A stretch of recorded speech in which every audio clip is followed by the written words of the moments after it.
we also have parents here in the arena, and if you were trying to introduce the game of Rocket League to them, how would you describe it? Well, the very short is that it's soccer with cars, which already makes it much more palatable to Americans. But we have 3v3 that are going to be driving around the arena trying to pass it to each other. Each round is 5 minutes, and just like in a traditional sport, the one that has the higher score wins. In fact, we're going to be doing best of fives in this tournament, and really it is so incredible to see not only just the range of players, but where they are from. We have players not only America, but players from Europe, across countries, international players that are joining us. It is so great to have a live event like this. And you who have competed in collegiate esports, you can testify to kind of the energy boost it gives you when you have people cheering you on. Yeah, it's a little bit of a double-edged sword, because being at a LAN event can be a little, I guess, anxiety-inducing for some players, especially the noise that they're not used to having. Having Sure. an audience cheer you on can be fantastic, but if that audience isn't rooting for you and they're rooting for the other people on the field,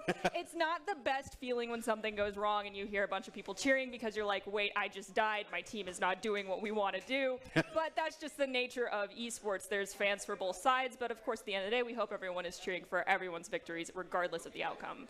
Well, we sort of teased it at the beginning, but here are the official rules that we have. Like I said, it's 3v3 standard soccer mode, best of 5 with round robin, semifinals, and then finals are going to be taking place. And golden goal sudden death, that means if it's tied at the end of the 5 minutes, then we go to overtime, and first one to score wins. So pretty standard. The great thing about Rocket League, it's universal, the meta almost never changing, but you always see new talent. Yes, and one thing that I am very grateful for is that the meta does not shift, but you know, at the end of the day, we still want to focus on good, clean Rocket League here. I want to see great midfield control, lack of double commits. Now that I actually can hear some of the comms here today, I might be judging whether or not I am hearing people actually calming for Rocket League.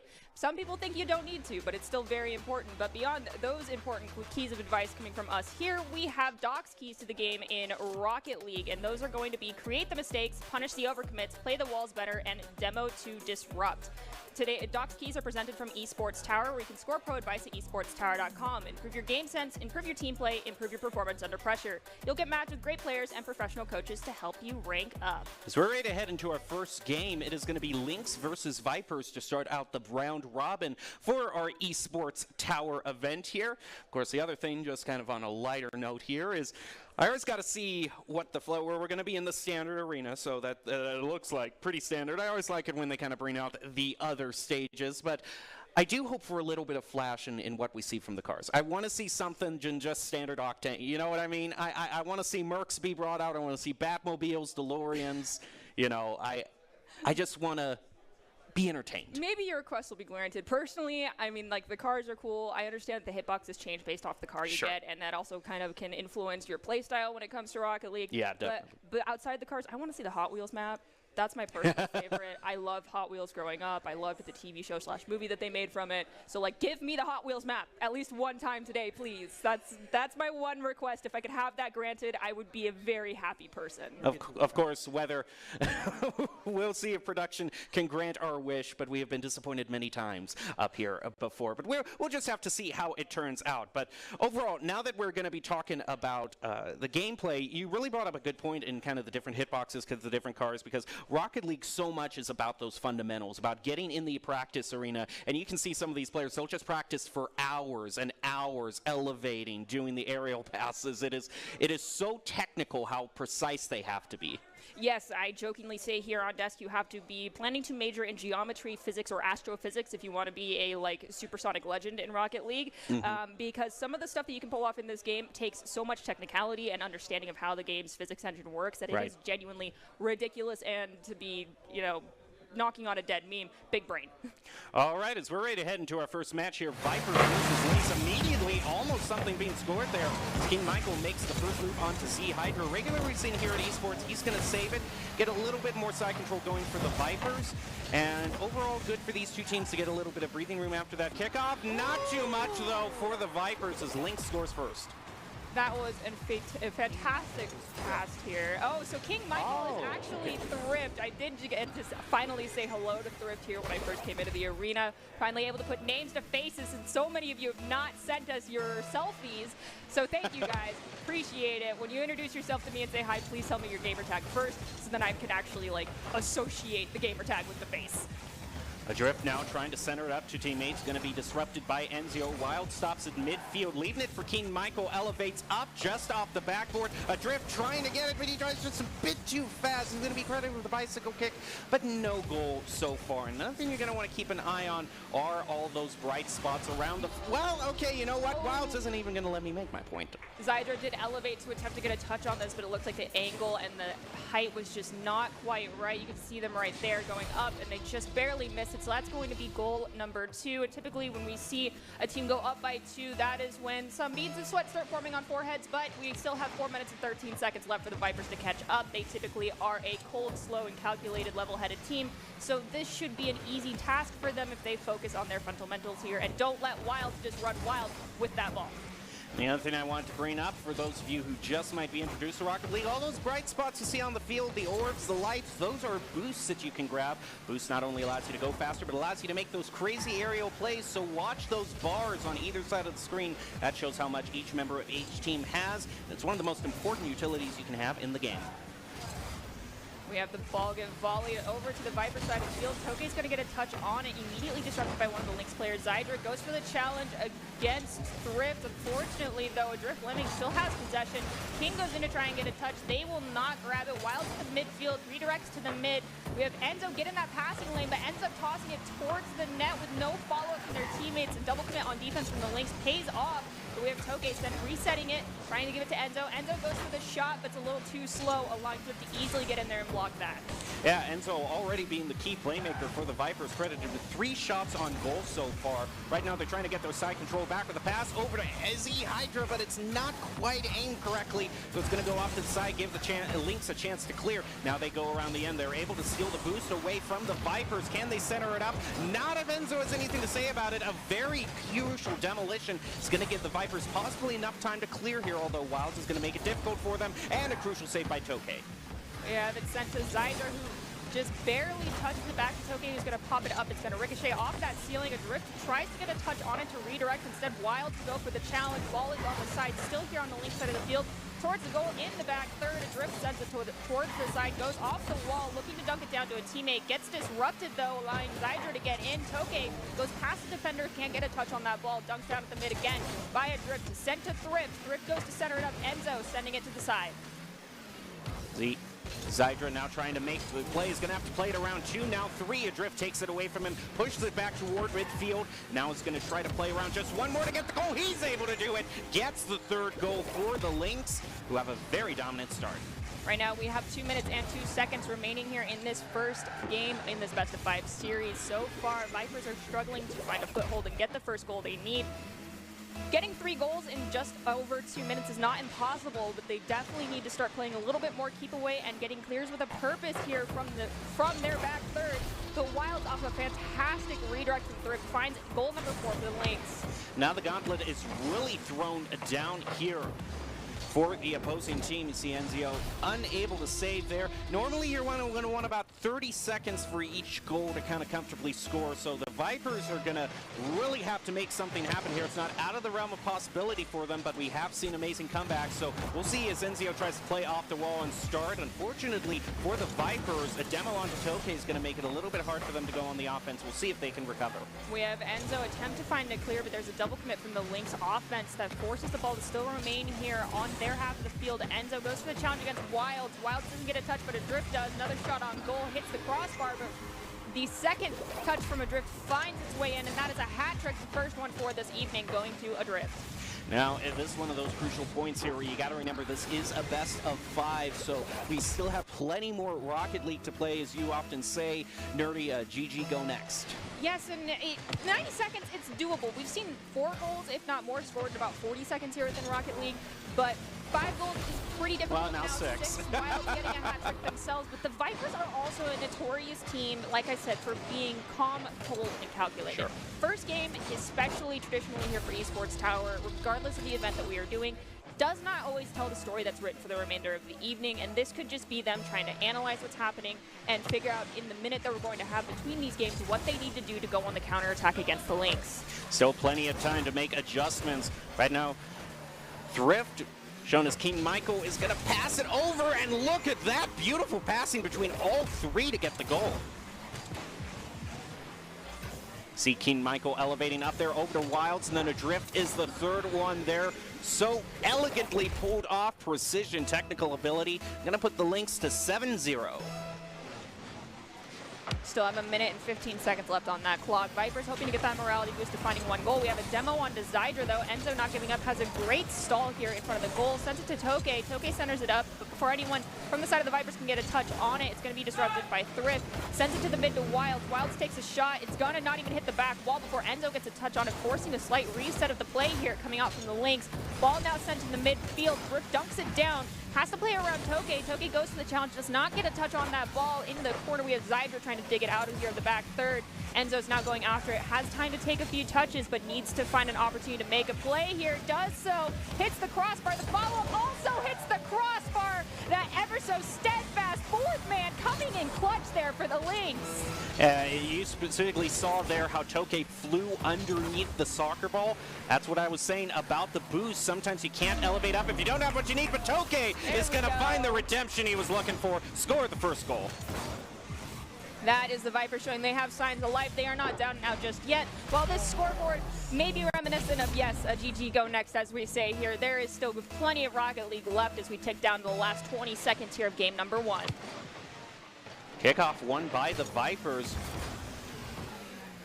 Answered quickly back by the Lynx, though. Heads off to the side, Adrift to elevate up. Doesn't quite get the tap he wants. Wilds is going to push it right above the goal, off the backboard. Follow up there, not going to be scored on, just off the post. Zydra now Zydra trying to play it up the field, but isn't going to quite do it.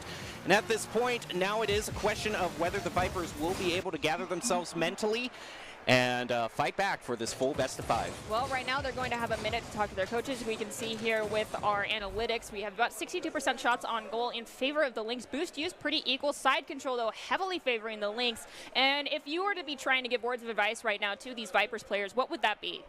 Well, one thing I really noticed, especially in the final minutes, is Vipers certainly have no shortage of plays they're trying to make, but I'm noticing at crucial times they aren't having the boost that they need, and that might be when they're not gathering boost, or maybe the Lynx are boost starving them. It could be one or the other, but not only did you see the play by Toke, who kind of flew under the ball at the crucial moment, but also Enzo had it all to himself around the 1:05 mark. Could have gotten the goal there, but ran out of boost just, and you saw kind of just almost like cement was poured into the car. It just almost stopped in midfield, wasn't able to score. So that boost management, trying to make sure you have the utilities you need, very important.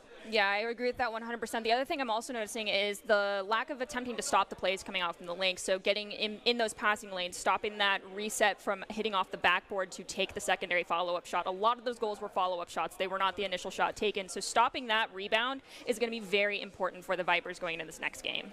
We're going to be ready to head into the second round here. By far not a done deal. Both teams still have a chance to make a showing. We have it 1-0 in favor of the Lynx, but Vipers look ready to fight back. And overall, sometimes you need that first game just kind of learn the other team's play style, what they want, and maybe get those jitters out of the field. Because like you were saying, the crowd here is a double-edged sword. Sometimes it can help you and you get excited, but it's also intimidating at times. Very intimidating. And first LAN events, you know, you got to get the jitters out early. Otherwise, you can start seeing your chances of success trickle away from you. So let's hope the Vipers have improved. They're in the back third right now on the Lynx side of the field. We have Zydra go for a reset, sending it to Enzo, but they push it too far forward. So Enzo's going to have to do a back pass to, I believe that was Zydra again, but Drift getting in that passing lane, stealing away the possession. Too many touches being taken right now for the Vipers.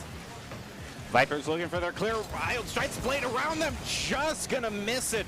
And barely the Vipers are going to get away from that one. It's a crucial demo there on to King Michael. That might just give them a little bit of breathing room that they need to try to clear it up. But Wilds in midfield is going to stop that. Zydra with a nice tap is trying to pass it up the field. There it goes. Enzo is trying to look here, trying to disrupt the goalie. But Wilds, before the shot can be made, is able to disrupt the Vipers enough, so they're not going to get a shot on goal. That's twice now that I've seen one of our Vipers players just try and do their standard practice of taking a couple touches, taking the moments. But you need to communicate to your teammates teammates when there's pressure being put on them, just like standard soccer. The give and the go needs to be happening faster here.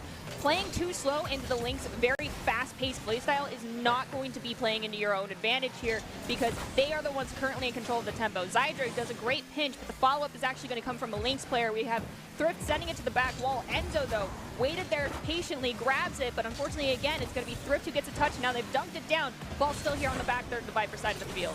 Zydra with a nice tap there is going to be stopped again by Wilds, who has been kind of the major denier. But we are seeing that the score is very even still. Nothing has been scored for either team. In fact, only one shot on goal has gone forward for either team. So it definitely seems that the Viper, oh, well, that might have been the exception there as soon as I said it.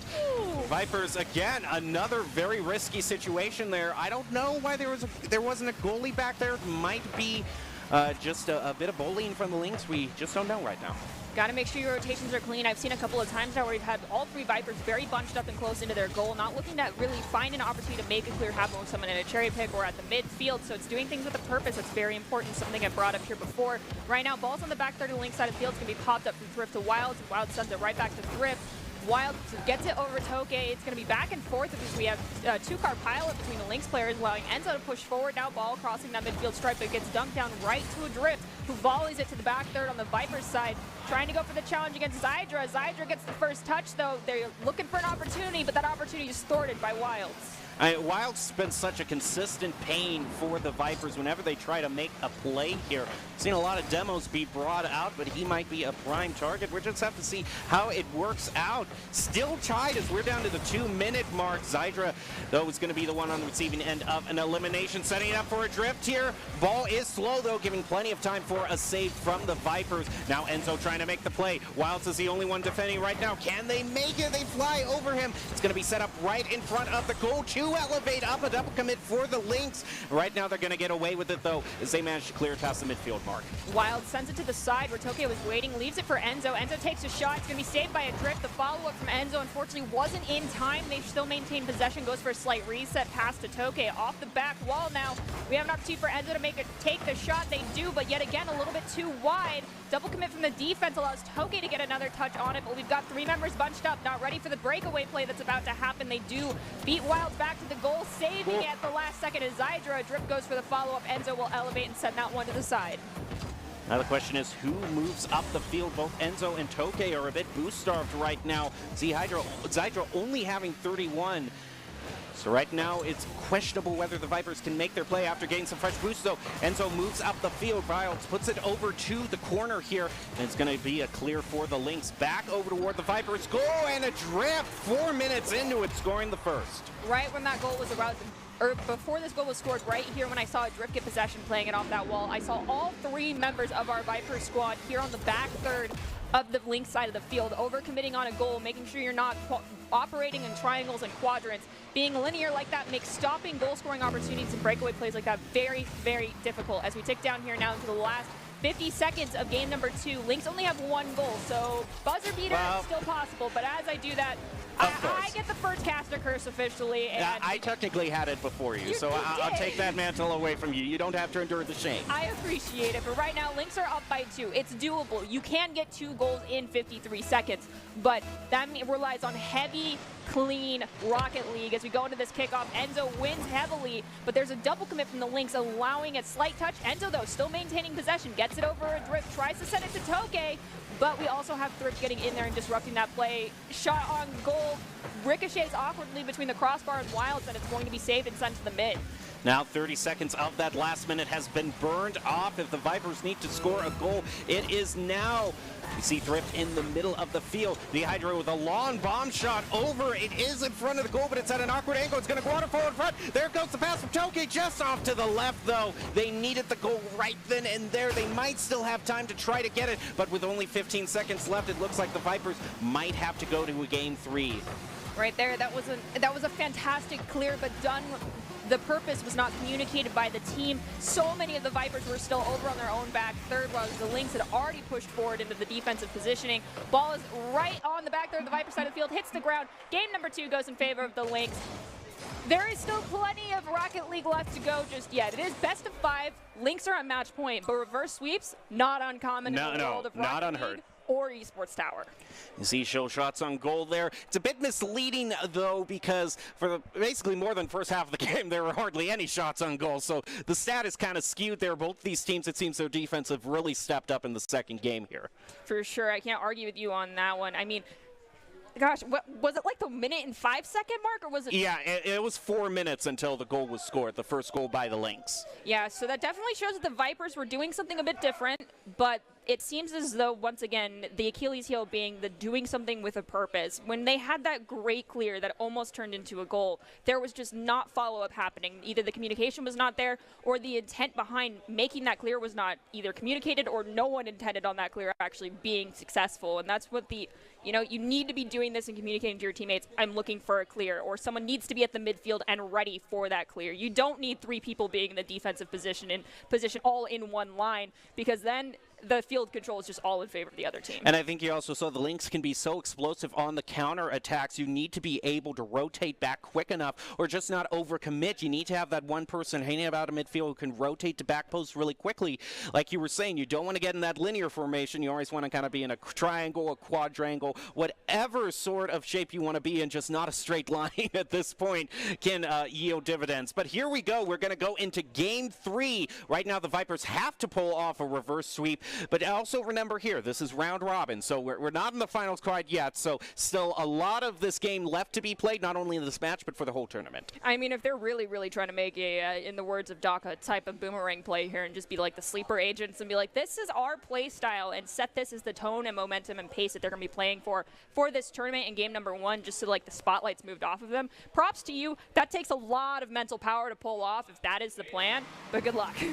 All right, Vipers v Lynx, third game. Vipers have to get something here to be able to start a reverse sweep, but don't want to get too far ahead here for these players. They just want to keep their blinders on, focus on the game in front of you before counting everything you have to do next.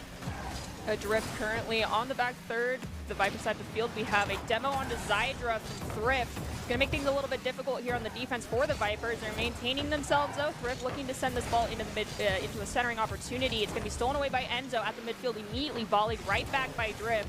And then Zydra sends it back again. Challenge results in no one getting clean possession. Enzo, though, trying to capitalize on it, immediately stolen away by Adrift, who's going to go to the midfield and take a shot on goal. And there goes Toke rotating back and is able to save, and just gives the Vipers another opportunity here.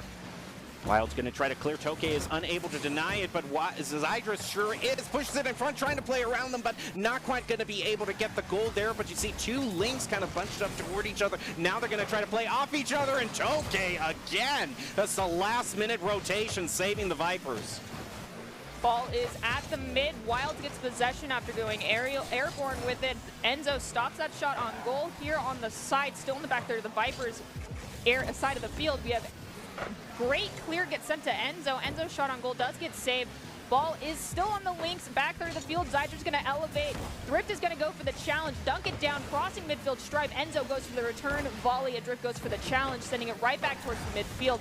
Toke and Enzo, great pass between the two of them. Allows Zydra to elevate, tries to dunk it down, just barely a touch there, enough from one of the Lynx players to send it right back towards the midfield as Adrift goes on an attack opportunity.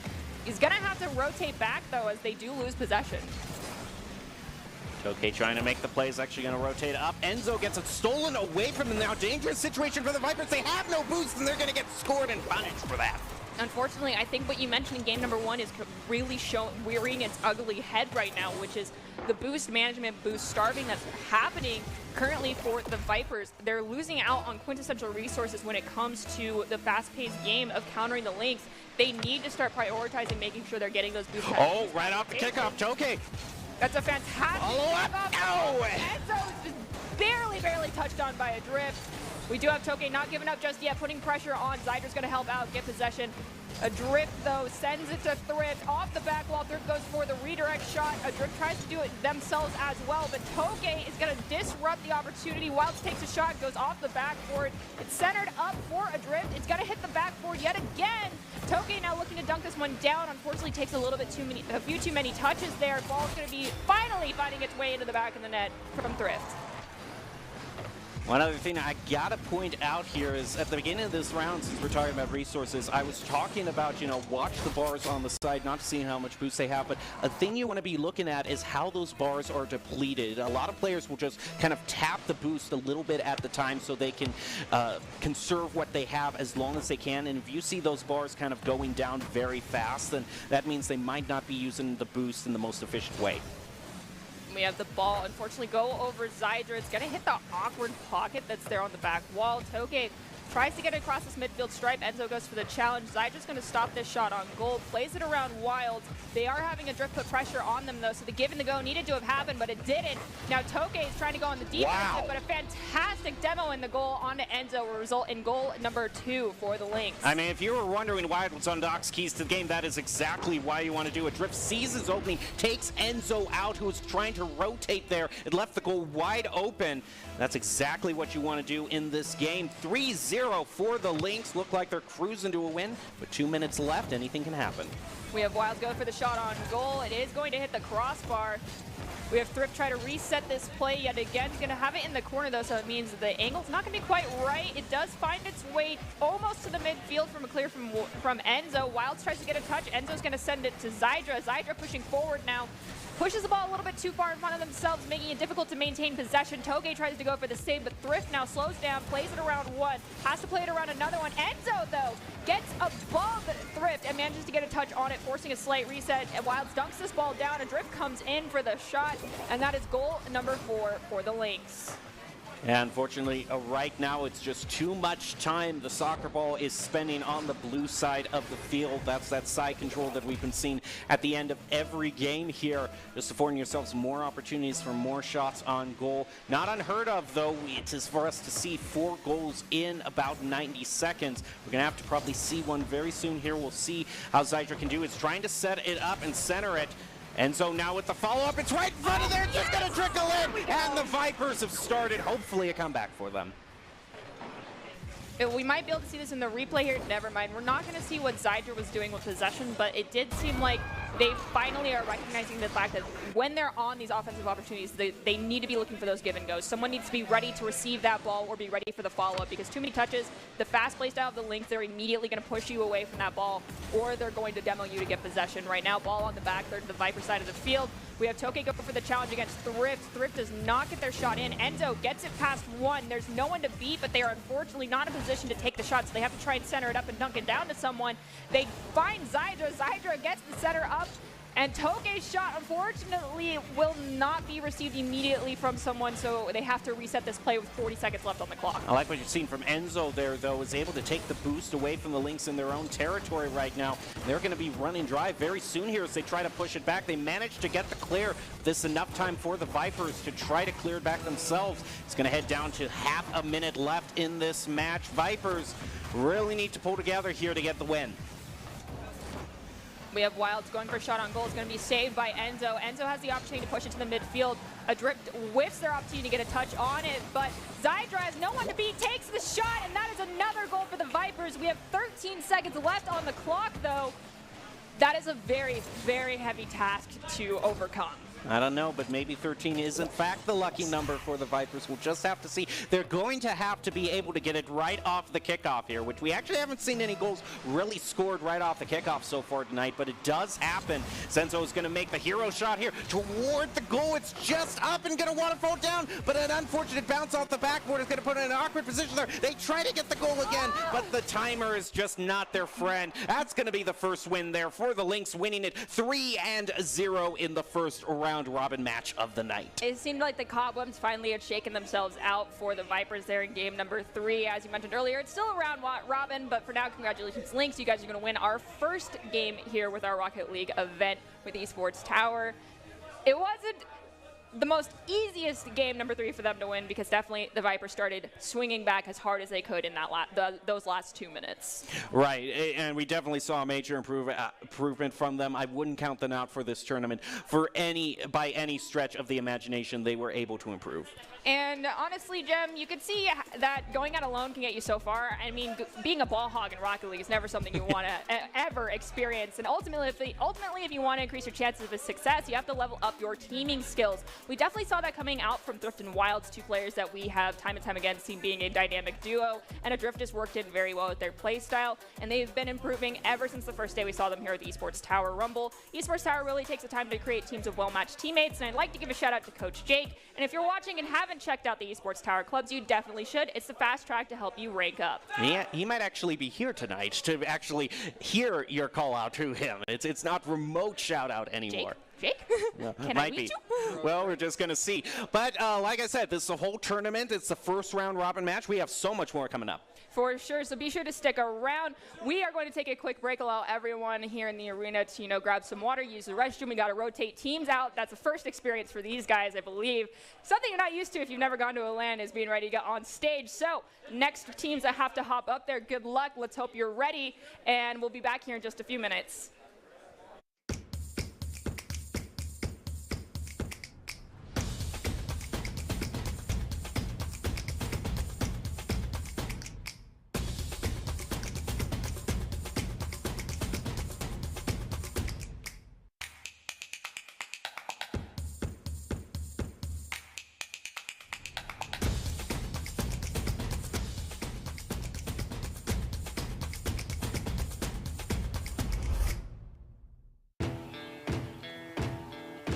Growing up in Idaho, we have certain rules we live by.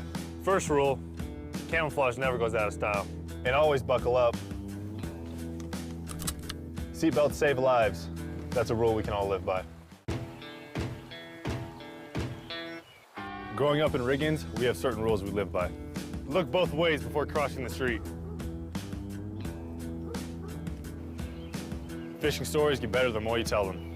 Small town life makes your life anything but small. Never work alone when you go hunting. And always buckle up. Seatbelts save lives. That's a rule we can all live by.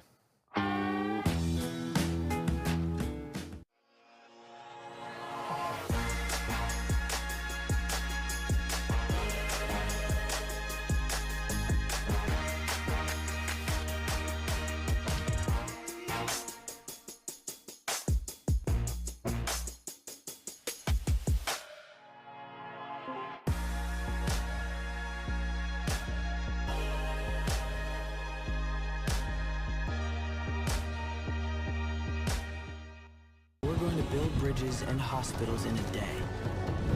We're going to save families from disaster and feed those left in the cold. We invite you to join us. The next greatest generation is now.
Broadcast the Esports Tower Rumble in Rocket League. We're broadcasting it from the Boise State GameCans Esports Arena, and tonight is a very special Esports Tower event as we have the players here in person for the first time. I'm still your host, Artie Nerdy Bird Rain, and joining me on desk is Jacob Jem Palmer.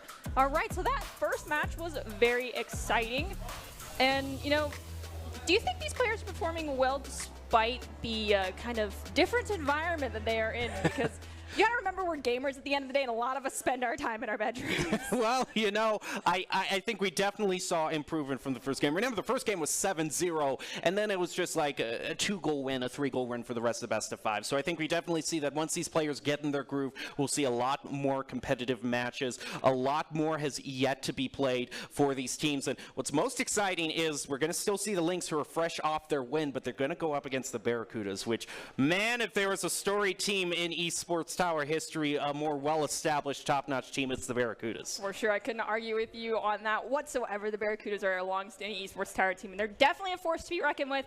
But all of these players, regardless of the outcome of today's event, we want to give you a quick congratulations about all the effort that you've been putting in, not just here within Esports Tower and your favorite hobby of playing video games, but in your academics as well. Congratulations to each and every one of the Esports Tower members who have graduated and have been offered scholarships across the country. In the last 3 months, the Esports Tower Club members who have received over $1.6 million in scholarship awards. These students have not only worked hard on their in-game play, but have worked hard academically and have earned these scholarship opportunities. The players that receive these scholarships are talented, hardworking, and driven, and we cannot be more excited and proud to see all the opportunities that these players are getting. You know, we have so many parents here. I think this is the moment where it really hits hard. Is like 1.6 million? Yeah. For video games? That's a lot of money. Yeah, full scholarship. Wish I could have had that sort of opportunity. Definitely. Overall, though, I think we'll give the players a little bit more time to just kind of bask in the glory of their $1.6 million in scholarship awards, and we'll be back as soon as we can with the next game. So you're going to want to stay tuned.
Won't you come over?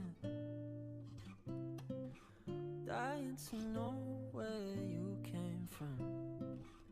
We're breaking open. Feel like our future's just begun. And all I know is that we lost time. If we stay right here, we could free ourselves inside.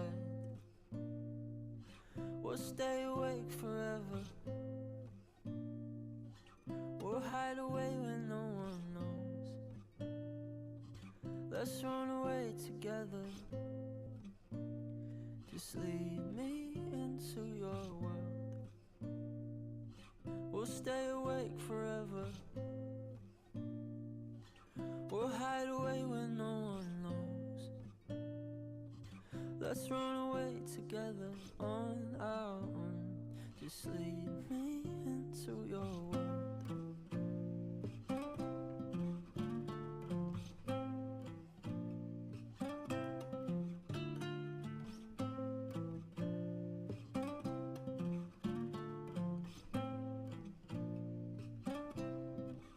Waiting for no one. We're heading straight up for the sun. They'll never notice. We'll take these cities on our own. And all I know is that we lost time. If we stay right here, we could free ourselves inside. We'll stay awake forever. We'll hide away when no one knows. Let's run away together. Just lead me into your world. We'll stay awake forever. We'll hide away when no one knows. Let's run away together on our own. Just lead me into your world.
broadcast the Esports Tower Rumble in Rocket League. We're broadcasting it from the Boise State Game Pants Esports Arena. Tonight, this is a very special Esports Tower event as we have the players here live in person for our first opportunity to get to meet them. I'm still your host, Artie Nerdy Bird Rain, and joining me to call all the action on desk is Jacob Gem Palmer.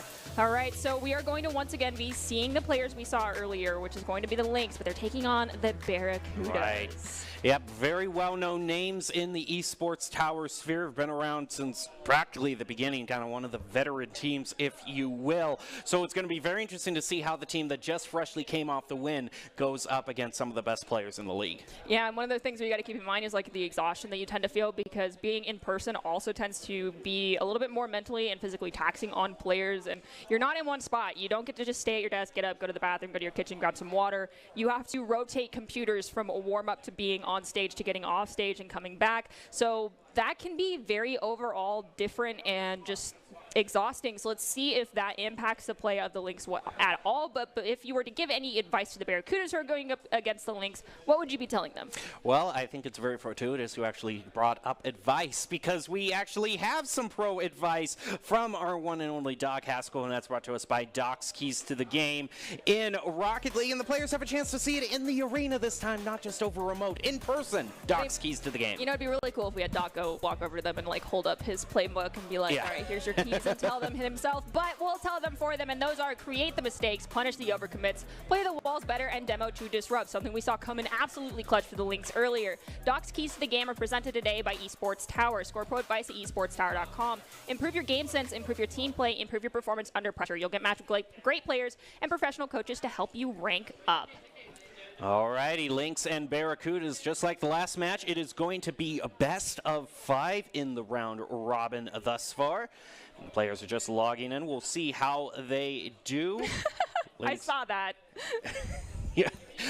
They can no longer get away with any shenanigans. No, they they are under the all-seeing eye of all the cameras around here. I mean, we also have one of these players with sunglasses in the arena. Oh, yeah. 2 of them. Okay, I like it. Computers. And I mean, like, props to you guys. I mean, you need to protect your eyes from all the intense RGB going on here. Totally. I mean, if you look too much into the sun, you're going to get blinded. For sure, but for me, I'd be like, I can't see my screen anymore. I'm already blind as a bat, so kudos to you guys for being able to pull that off. Enjoy it while you can. No one keeps the 20/20 vision for too long, especially as gamers. Yeah, it reminds me of whenever I have friends over to game. One of them always makes a point to put on gamer gloves just so they can make sure that they're at their peak performance. And while I just gave Nerdy, while Nerdy has a migraine there, I'm just going to remind everybody of the general rule set. It is 3v3 soccer, best of 5, round robin before we get to the single elimination final, semifinals and finals, and overtime is first goal wins, called golden goal. And here we go. We can actually see where we are and what we have going forward here. We're in the second match. You can see Lynx versus Barracudas, and after that, we'll see the Vipers. They get a little chance to kind of rest up, and we'll see how they've improved going forward. Definitely excited to see that matchup against the Barracudas, but right now, we have the Lynx and the Barracudas. We've mentioned it earlier. The story behind the Barracudas is that they are a team of old. Just kidding. They're not that old. I'm really the oldest person here. But with that in mind, they are one of our oldest, long-standing Esports Tower teams. They've had some roster swaps, but there are some players that have been there for an extended period of time. They've had a lot of work with the coaches. They've had a lot of work with various players throughout Esports Tower, and in turn, that group as a whole probably has some of the most Esports Tower experience as a unit than any other team here within Esports Tower. And if you think about it, high school, probably the most seniors ready to go into the collegiate scene as soon as they graduate here. So, you know, it's just like the collegiate scene. You know, you got the traditional 4 years, sometimes longer, as you can understand, Nerdy, but you know what I mean. You know, you don't, especially just in esports in general, there's always such new talent. You got to really fight to keep your spot. Yeah, and the fact that these guys have managed to do that just you know, speaks to their dedication to the realm of Esports Tower and Rocket League, and their willingness to continue to love something that for some is like, it doesn't change, so how is this exciting? But it's like every match is new and different, and so they're constantly improving their skill sets and just seeking to be the best players that they possibly can. Let's see if that pays off here in their first ever face-off in person between the Barracudas and the Lynx.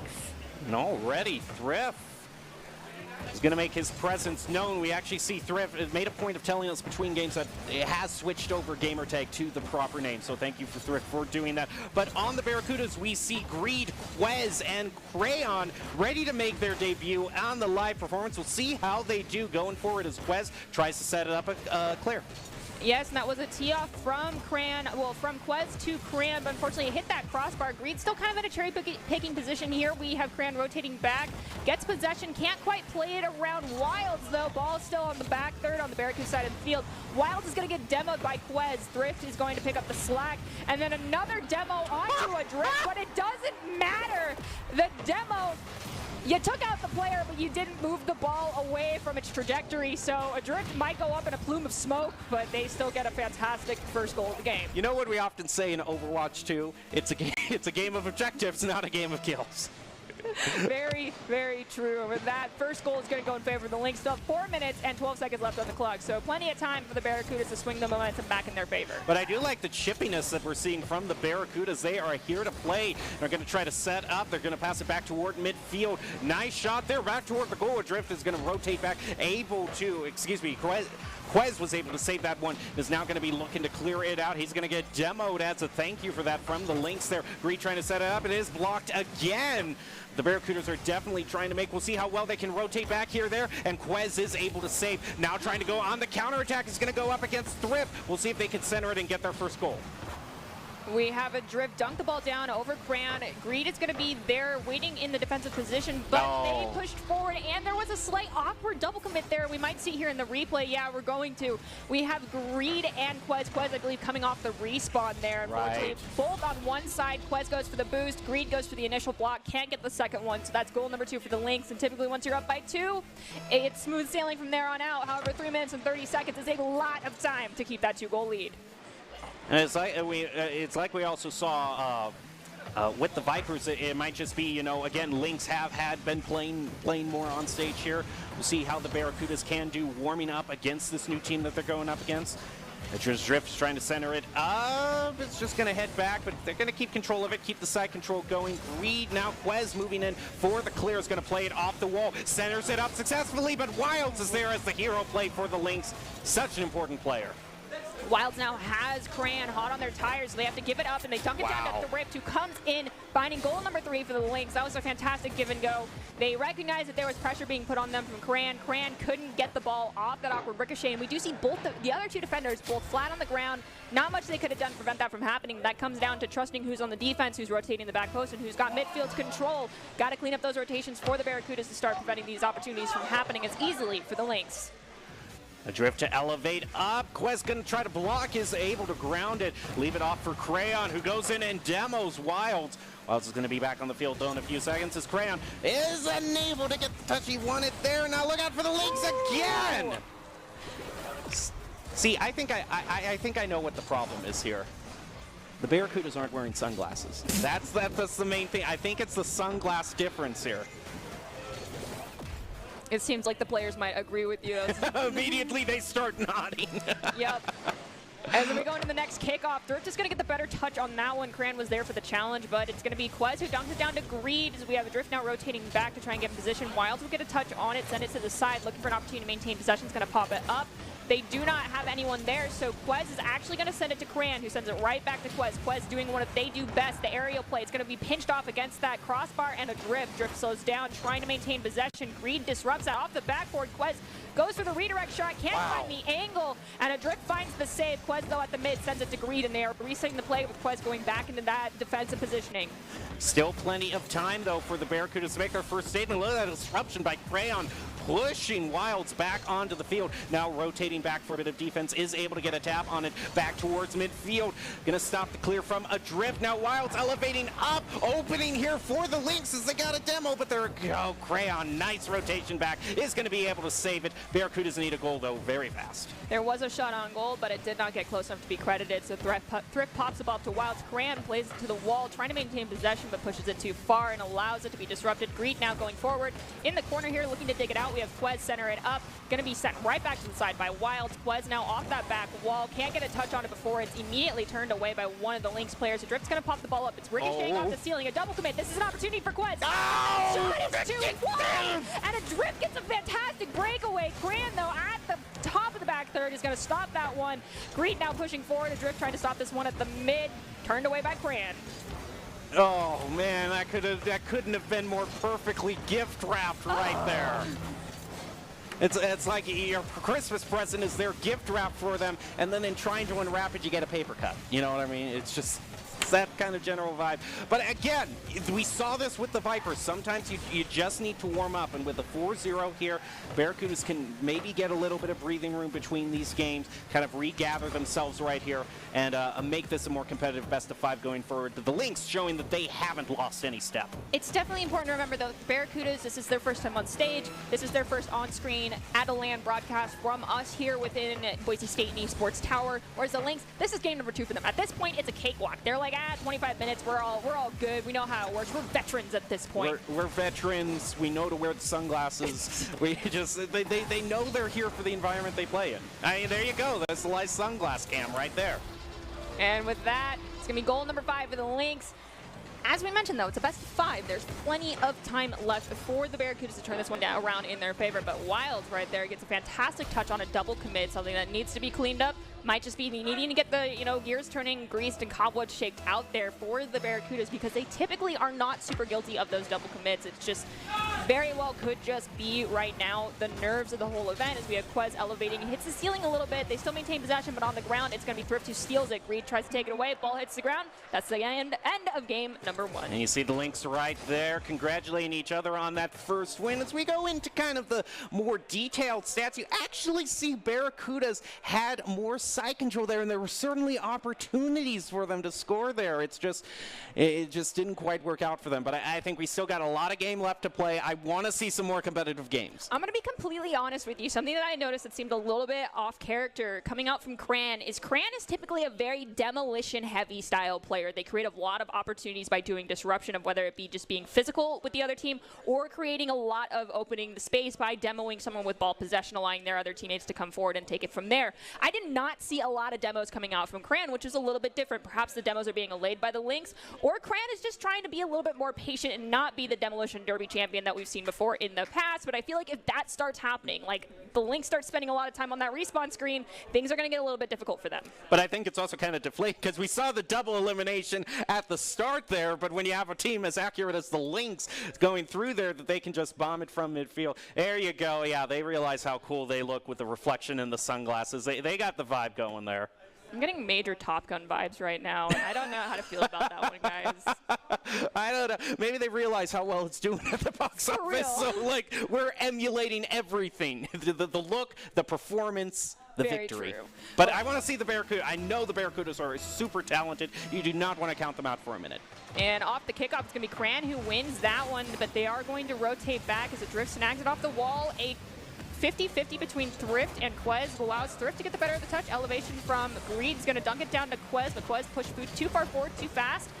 Quez digs this one out of the corner at the midfield. It looks like Cran's going for the challenge against the Drift, and then it's going to be Greed pushing forward from there on out. Wilds goes for the challenge, finds the clear, is now here in the corner where Quez is going to be waiting for them. So Drift comes in and they do cheeky give and go, but it's going to be shut down by Greed, making a great save as Quez tries to push forward there, disrupted by Thrift. Now as we move forward, a Drift is going to have it denied by him by Greed, who moves in Quez back over to the side. They're looking for their opening, the Barracudas, where they can strike. There's the give and go by Crayon. Back over to Quez toward the goal here, and they're just going to miss it as a Drift gets the save. A Drift now has an awkward double commit from the Barracudas, but also a teammate at the same time. So 4 players piling up on that ball. Does find its way into the corner now, trying to corral this one out. It's going to be Wilds, but Greed's going to get the touch on it, center it up. Thrift, though, finds the clear. Quez has already rotated back. It's going to send it to the side. Goes for the reset, but it is going to be touched near the goal. So Cran is forced to make the save. Ball is still here on the back third, the Barracuda side of the field. They're looking for an opportunity to clear, but all 3 members, once again, bunched up and getting corralled by the Lynx. Crayon now with just off to the front post there. They're going to try again on the rebound, but Quez is waiting back to defend, so he's going to wait for the clear to go through. He's unable to save it, though. Lynx get the first goal. Dang, that one was just kind of unlucky. I mean, Quez did elevate, but they just didn't It wasn't quite high enough, and it just goes sailing past their tires. I think they did get a slight touch on it. We're not going to count it as an own goal. That's a situation of if you were there or weren't there, it was going to go in. With that, Lynx find goal number 1, but there's still 3 minutes and 30 seconds left in this game number 2. Okay, Crayon trying to set it up, gets it past Wilds, now adrift. There goes Greed with the shot on goal, and he ties it up. We've got a game here, tied up 1-1. And as I like to call it, it's complicated 0-0. So now it's anybody's game for sure. Both teams looking for 1 goal to put them in the lead, and then an extra security goal, so there is no buzzer beater opportunity to send us into overtime. And some rally cheering from the fans as well. Sure to put a spring in the Barracuda step as they move forward here. Wilds gets a little bit better off of that kickoff and is going to move in now. Thrift trying to keep the play going. Crayon and elevate up. It's going to be stopped toward midfield. Flies over Wilds, though, and that allows the Barracudas to rotate up the field. They're not going to be able to stop the clear from Thrift, though, as Quez pushes it off to the side, trying to get the Barracudas just a little bit more breathing room. Quez gets the clear, but had a lot of pressure being put on them from the Lynx, so they aren't able to follow up on that clear. Greed tries to go in for the challenge, but whiffs it onto Thrift. Thrift doing some fantastic aerial play, dunks the ball down, but dunks it right to Quez, who gets a great clear to the midfield. Quez off their own dunk down, finds an opportunity to center up to Greed. Greed, though, whiffs the second follow-up shot. Ran trying to set the play up again. He's going to play it off the back wall, dunk down. Oh, you're going to see this unfortunate circumstance in the replay. This happens to everybody. It does. You can't let it get to you. This is the simple geometry of the game is not that simple, okay?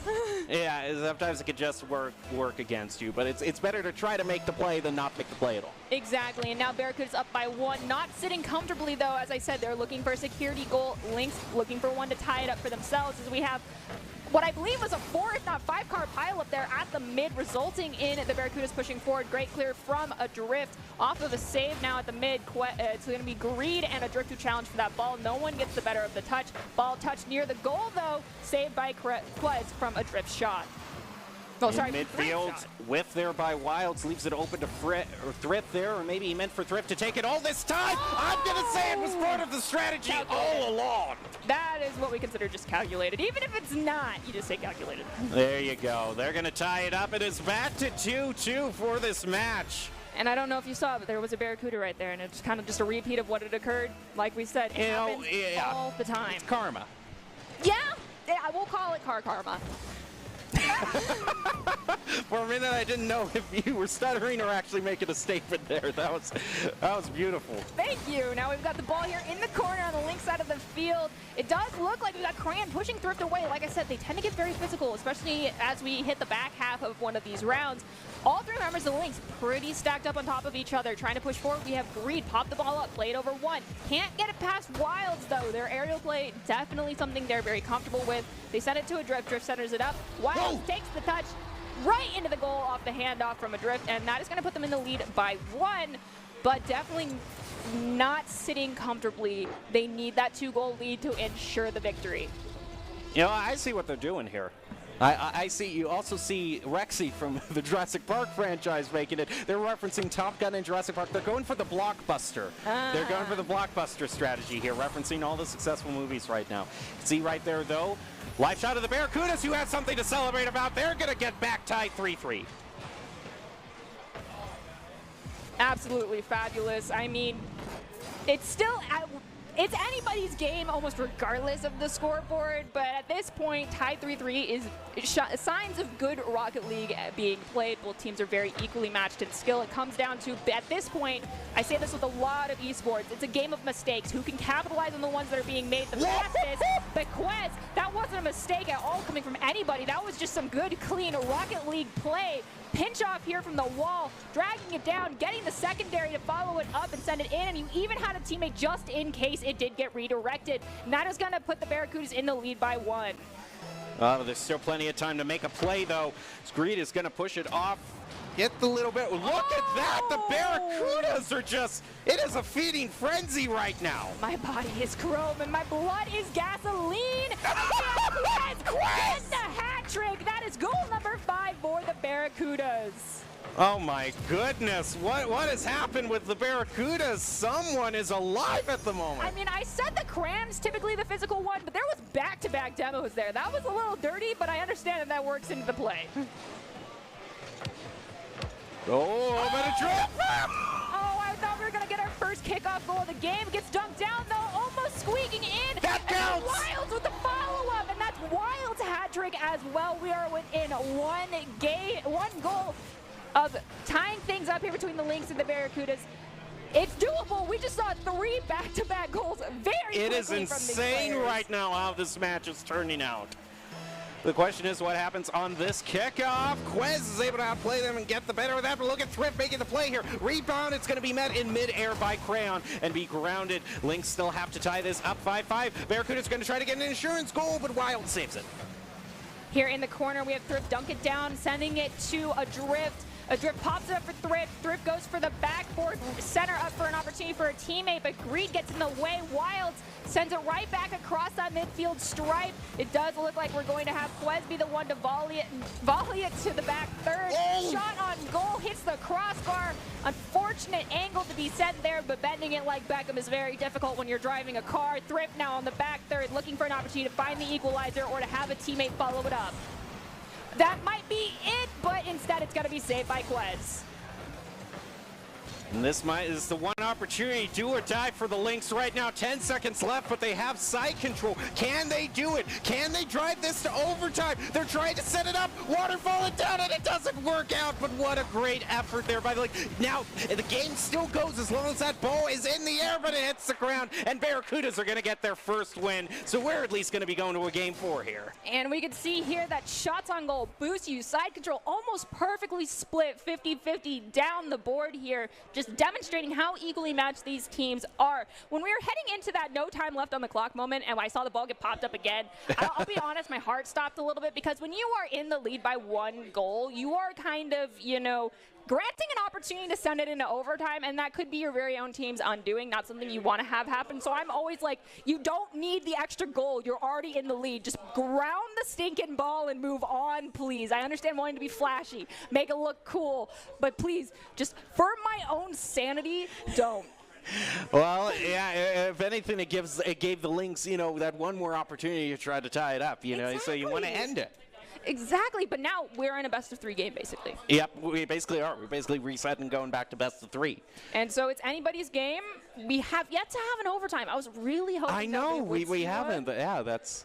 But I understand that it's also, overtime's probably the most taxing experience for a Rocket League player, especially here within Esports Tower. We've had them go as long as, I think, 8 minutes, if not more, before. So if we end up doing that, I'm very sorry to every player we have on stage right now, because it's one heck of an experience.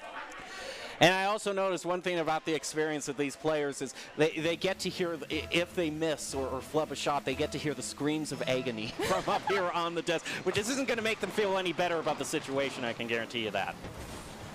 All right, as we start things off here, Barracudas are going to be off to an explosive start. Lynx having to defend here, trying to get some time to adjust. Now Adrift now is going to be working off to get the clear there off into the corner, but Quez answers that back, and there goes Greed being greedy by taking out Wilds, but it's not going to turn into a goal quite yet.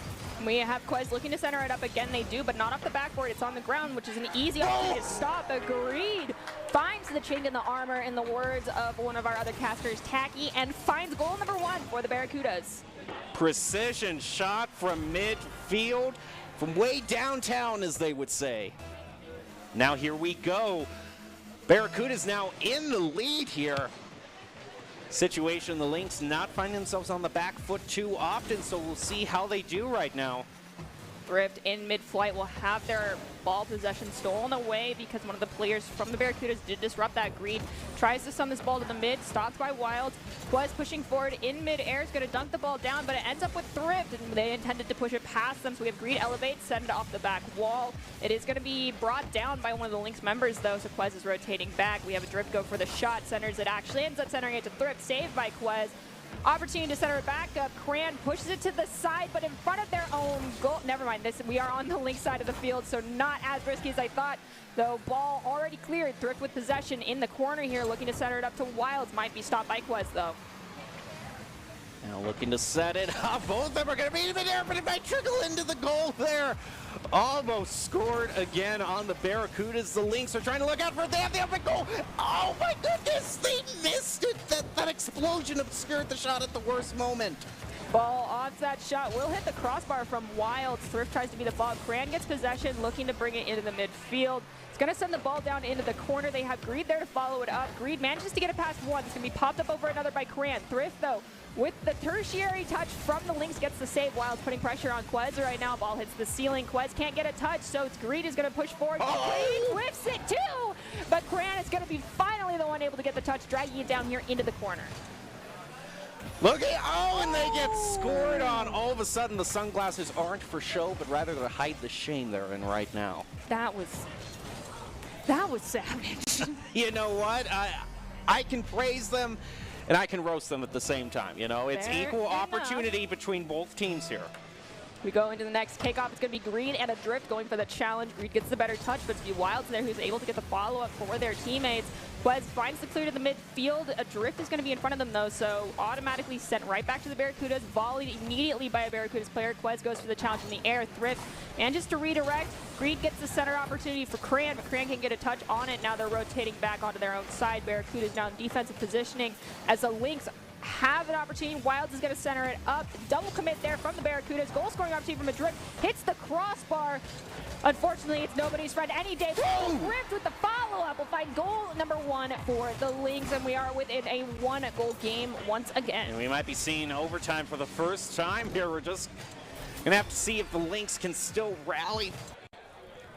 It's a blessing and a curse. I mean, overtime's great, but it does tax our voices. So just know that if we want to see it, we are also hurting ourselves in the process, not just you guys. We all suffer together. Which, after I roasted them, might be something they want to do. Yeah, that's completely fair. just, you know, it's a bit of payback. Now Greed gets an opportunity to push forward. Thrift stops it, pops it up to Wilds on the wall. Wilds goes for the backboard pass to center it up, but Quez slows it down. Thrift, though, dunks it down. And weird ricochet as Greed takes out a Drift. Greed now pushing forward, stolen away by a Drift. So off the respawn, a Drift immediately back into play and looking for vengeance.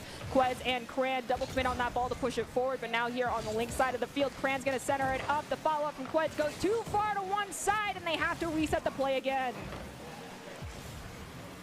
Wilds to elevate up. It's going to leave it for a Drift to continue the clear. Thrift hanging back in the wings right now to maybe follow up on this one. Oh, for opportunity, and they're not going to quite make it, but they still have a minute and a half left to tie this up. This is turning into a real exciting one as this Drift fights it. Awkward, like 4-car commit here in the corner, and then the Drift is just like, I got no pressure. Gets the ball in easy. So now it's basically 0-0 in anyone's game as we have about 90 seconds left on this clock. It's anybody's game at this point. Both teams still looking for 2 goals to make sure that they are in a comfortable position for the remainder of this game number 3. But finding those goals is going to be difficult because this is a very low-scoring game in comparison to the last. As Wild takes a shot, it's going to be turned away by Greed. Demo onto Greed, opening it up for a Drift, but Quez with the clear is going to buy some time for the Barracudas. They're in fact going to go on the counterattack here against Wild. Opening it up with the shot from Greed. It's going to find it and gets the goal. That is going to put the Barracudas up by 1. They need another goal to ensure we do not see overtime because we definitely know the Lynx are capable of scoring multiple goals in a short period of time. It is not something that they find challenging under the pressure here being at this LAN event thus far. So can the Barracudas find another goal for themselves? They've got 1 minute and 4 seconds to find out. Less the Lynx might be able to tie this one up because 1 goal, 1 minute, plenty of time. Yeah, plenty of time. It is still anyone's game. Greed is going to try to make an insurance goal happen with the pass over to Crayon in the corner. Drift is going to play it off the wall, moving up the field. A Drift trying to knock the defender out of the way, but now Greed is going to buy some time for the Barracudas. If they rotate up too far, they are going to be able to recover just for now, and now we have 1/2 of a minute left. Quez's shot is going to hit that crossbar. Greed dunks it down over 2. Has to beat Wilds out, though. Ball still here on the back third. We see Thrift take out Greed to make this defense a little bit easier for a couple of seconds here for the Lynx. Ball at the mid. A Drift. It looks like they're going for a slight back pass to Wilds, who is just a little bit behind them, but it does not work out. So Greed now pushing the ball to the side. Ball here on the Lynx half of the field. Not something that they want to be dealing with as this clock ticks down to the last 5 seconds. Cran's going to pop it up past Thrift. 3 seconds left on the clock. Ball hits the ground, and that is it. And it will. With that, Barracudas are going to walk away with the Game 3 victory. Wow, look at that. That is insane. Talk about look at that. Barracudas didn't have as many shots on goal, but they actually pulled it out. This comes back to like that high school science class, you know, the accuracy versus precision. Sure. I mean, if you're hitting the same spot over and over again and that spot happens to be the top corner on the crossbar, well, that's not really what you're looking for. So take as many shots as you want in that one spot. It's probably not going to work out. So if you take less shots, but you're still managing to get the ball in at a better rate than the other team, odds are you're sitting pretty good. It's not common that we see that happening, but it does happen. And another thing that we didn't think would be common, but now is that Lynx are now up against a match point. After they opened the night 3-0, they are now on the back foot. They have to drive this to a Game 5 and win this next match, and it's only been decided by 1 goal each game. Do you think we're going to see overtime at least? Because we keep hyping it up. I don't know if we're going to. I personally really want to, and I'm very sorry that I'm wanting to, because it just makes it so much more exciting to see overtime, because it means everyone is fighting to their absolute hardest. I mean, right now, if the Lynx are down by 1 and they find, you know, that it's Rocket League gold, to quote an announcer from a few years back, and they send us into overtime, then that is what they need to be doing. If they're playing for that, then so be it. But also, Barracudas are looking to just close this one out right here at match point. Can they come out on top of this one without having to deal with almost being equalized at the last possible second? See if the Lynx can bring it together right now. They're trying to set up for the shot on goal. Saved by Thrift at the last moment, keeps it 0-0. Greed here in the corner pops the ball up. It's going to be sent to the side by a Drift, but Quetz is going to be the one to receive it. Wild's rotating back. Thrift is there as well. Wild looking for an opportunity. They can't quite get this one out of the corner just yet. They play it flat across their own goal. A risky play to make, but a Drift and Thrift both find demolitions. The respawns have happened, but the resources will dwindle for a little bit for those Barracudas players. Cran off the respawn, pushes the ball across that midfield stripe. It's going to be challenged by a Drift, but Greed sends it right back over. Gonna try to find the clear here. Crayon now moving, is gonna leave it for Thrift, and now Wild peels off to the side. Try to find a clear. Now it's gonna pass it back over to Thrift in midfield. It's lined up perfectly, but Quest finds the save. Follow up by Wilds just in front of the goal. And despite all that trying, not gonna be found for the Lynx. Wild looks for an opportunity to get a touch, can't find it. It does look like a Drift though, did send it to the side. They're going to elevate and not get an opportunity to get a touch on that ball. Cran tries to as well, does not either. They do finally get a touch, tries to send it to Greed, but Greed drove over that ball just a little bit too far. Ball still here on the back third of Barracuda's half of the field. Greed now pushing forward, has to play it around 1. The pressure is starting to mount on them. They get it off that back wall, and they're forced to give up possession. Crayon just a slight tap on it. Greed, still a lot of fighting in midfield. Now a Drift moves in here.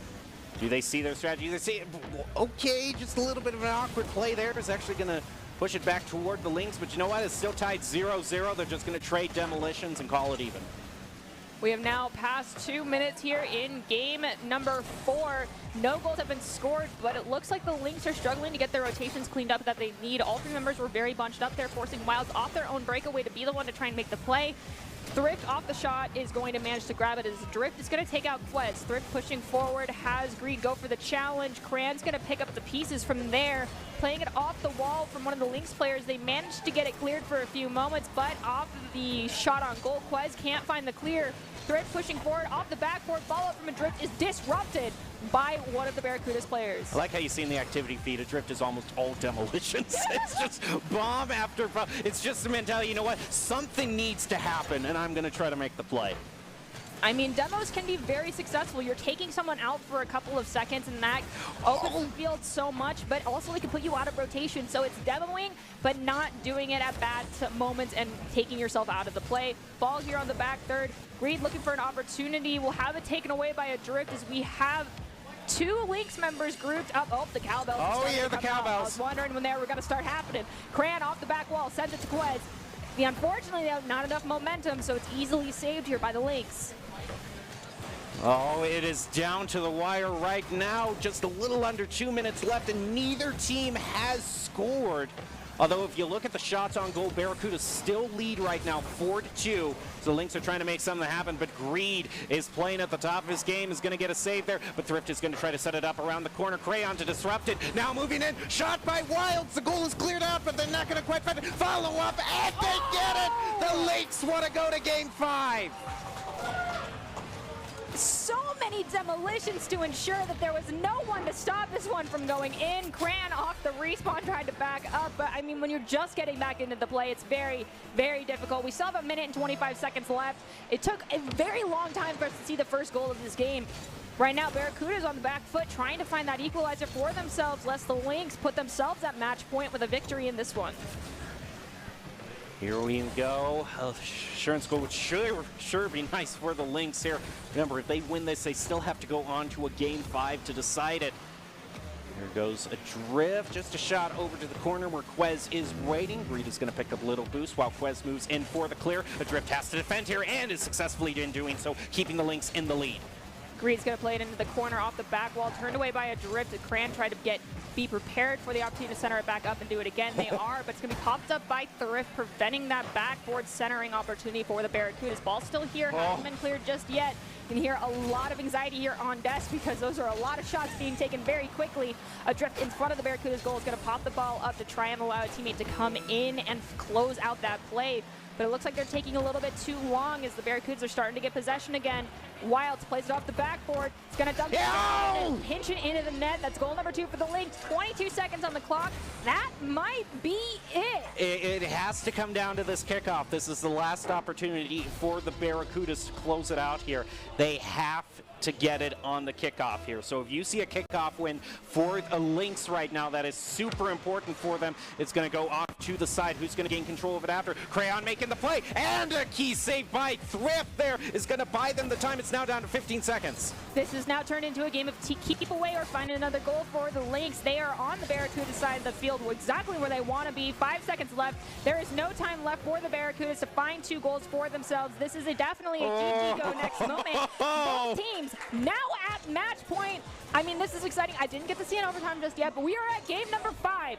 Both these teams giving it all they've got here in our round robin best of 5 series here between the two of them. This is just round robin. We're not even in a final yet. This isn't even the final four. Yeah, and the audience is getting into it. I love it. We're seeing such a competitive match. Basically, we started out resetting to best of 3. Now we've reset to a best of 1, basically. Yeah, this is where everyone needs to be firing on all cylinders, going, you know, Mach 12, no holds barred, playing absolutely perfect Rocket League. There's no room for mistakes in the next 5 minutes. Can you do that, though, is the question. I mean, pulling that off is difficult. That means clean rotations, clean boost management, and clean communications. There hasn't been a lot of double commits, but we've seen them. And then the last thing I'm going to say, word of advice for everyone up there on this stage, start looking for the demos, communicating to your teammates if you think they're going to go up and smoke, and try and help them out so they can allay that demo. It's an old Doc's keys to the game, but my goodness, that double demo in the goal to find that first one for the Lynx really set the tempo for that last couple of seconds there. All right, we're just about ready to head into the final game. As you were saying, no time for mistakes right now. I mean, no pressure. It's for all the marbles, and you can't make any mistakes, but no pressure at all. Yeah, this is the first time where we are, you know, setting up the story and mounting the pressure for everyone viewing, but also the players. Oh my goodness, almost off the kickoff there with follow-up by Crayon. Is not going to find it. Wilds and Thrift both being credited with the save there. Ball here in the corner on the Barracuda, on the Lynx side of the field. We have Thrift, though, with possession. Quez trying to take it away. A drift is going to push Quez out of the way to allow a drift to get an opportunity to send the ball to the wall to allow a reset clear. Quez goes for the shot. It does hit one and the crossbar, so no opportunity there just yet. Green goes for the follow-up, saved by, I believe that one was a drift. Now a drift with a pop is going to get some elevation there, but Quez is going to answer it back. Takes it away from Quez. Is able to stop that clear. They'll maintain side control for now and set it up, although Quez is able to stop that centering pass before it goes through. We have Thrift leave the ball for, I believe that was a drift. Yes, now Quez with possession has an opportunity to take a few seconds, but a drift is trying to get in there and steal that ball away. They're going to take the shot, saved by Thrift. Thrift is going to elevate. Greed goes for the challenge. It does force a give and the go line. Quez to redirect the ball. Greed now looking for an opportunity to center it off that back wall. Drift, though, dunks it down to disrupt that play, so Quez can't get in time to be the one to get the shot off the rebound. Greed is now rotating back to get in back across the field there. And it's going to turn into a clear, so it is working out for them, but they've spent a lot of boosts to get there. Might be just enough time. Yeah, there go the Lynx on the counter attack, and they're just going to miss. Drift dunks the ball down. It is left, and it allows Quez to get possession. Quez does have Thrift looking for an opportunity to put pressure on them. Thrift is going to send it to the side. Ball is here on the Lynx half of the field. It's in the air. Quez goes for the 50-50 challenge, gets a slight touch. Thrift gets the save, though. Adrift is going to rotate and be prepared for the rebound, and the save from Green. Oh, the defender's taken out of position. There's no one there, and that is a fantastic play coming out from the Lynx. As the power of the sunglasses come through for the Lynx at their most valuable time yet. And the matching roses. And the matching roses, too. So, see, it's all about the cosmetics, the aesthetic. They're setting up a story as much as we are. Exactly, and now at the kickoff, the ball is here on the Barracuda side of the field. Cran sends the ball to Greed. Greed plays it to the wall, knowing they've got a lot of pressure on them, though they need help from a teammate. Oh, Quez had a whiff, but Cran got the save from a drift shot. Ball is in the corner. Cran looks for an opportunity. It's going to be Greed who finds the clear, but there are no Barracudas members over here. They're all kind of dwindling at the midfield.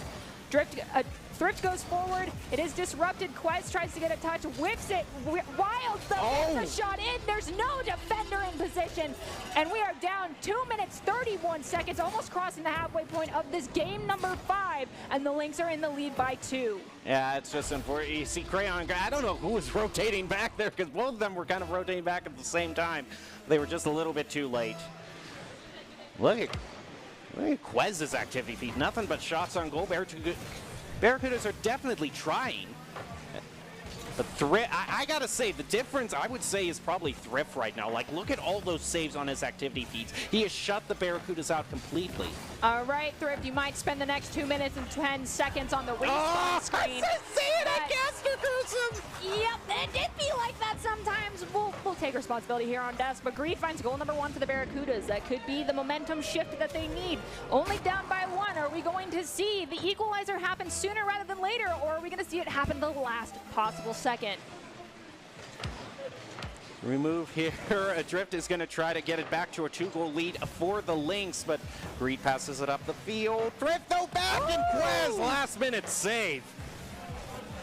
Now they need to turn this into a shot on goal for themselves. Crayon doing some air dribbling, trying to push in front of the goal, but Adrift manages to be enough of a nuisance to keep a goal at bay for now.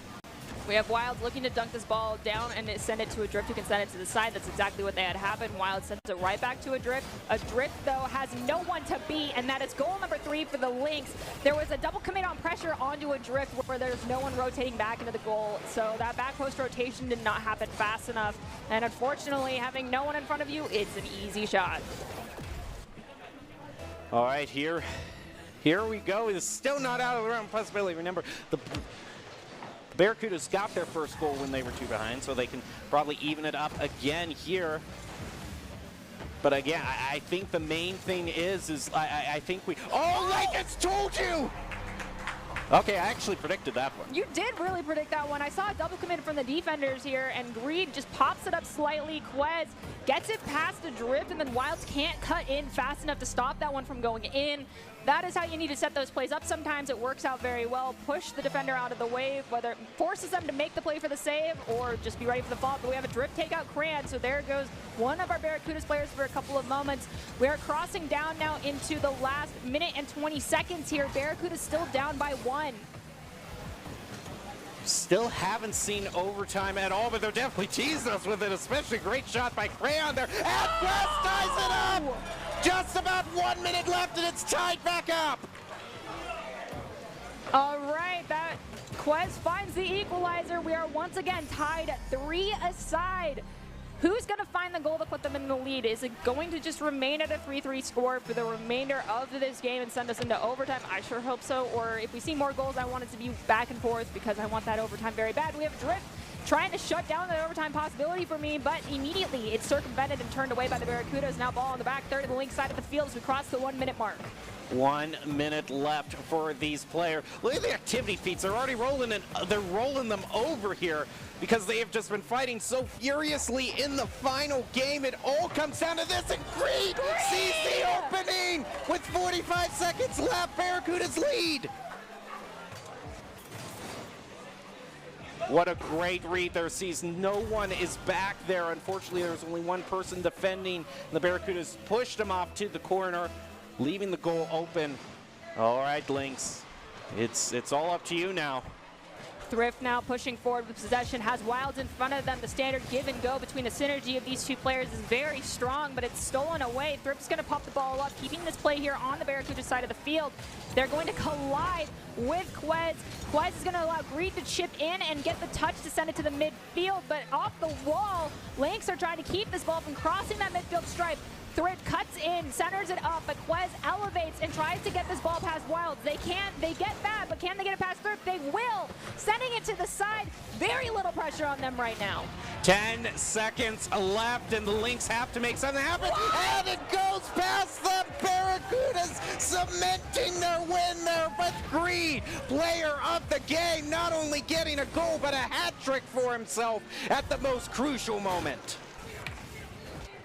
Oh, and there you see him right there. He is in the camera right now. Enjoy all the glory because you deserve it. The audience counts it out. Ball hits the ground, and that is it. And the Barracudas will walk away with this victory for themselves. The Lynx did win our first game of this evening, so it's not as though they are not here to demonstrate their skill as well. It's just this one, the gods of the game and the skill of the players just in favor of the Barracudas. However, this is just the round robin, so yep.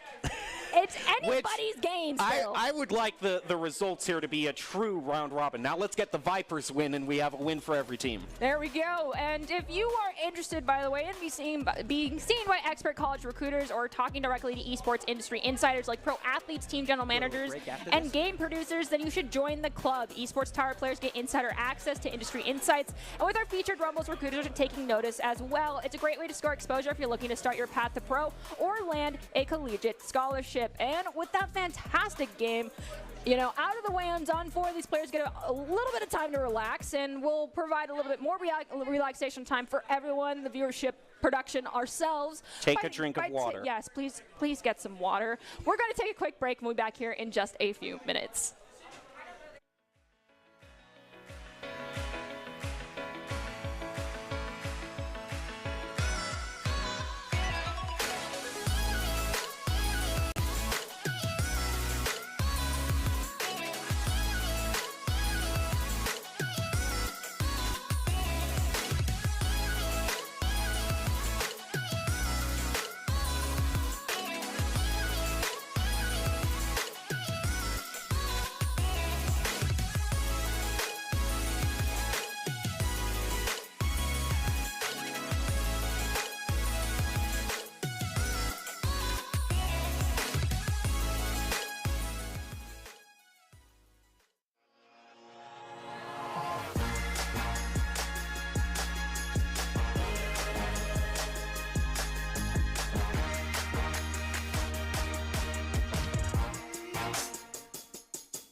Growing up in Riggins, we have certain rules we live by.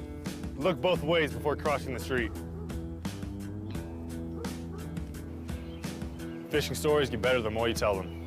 Small town life makes your life anything but small. Never work alone when you go hunting. And always buckle up. Seatbelts save lives. That's a rule we can all live by.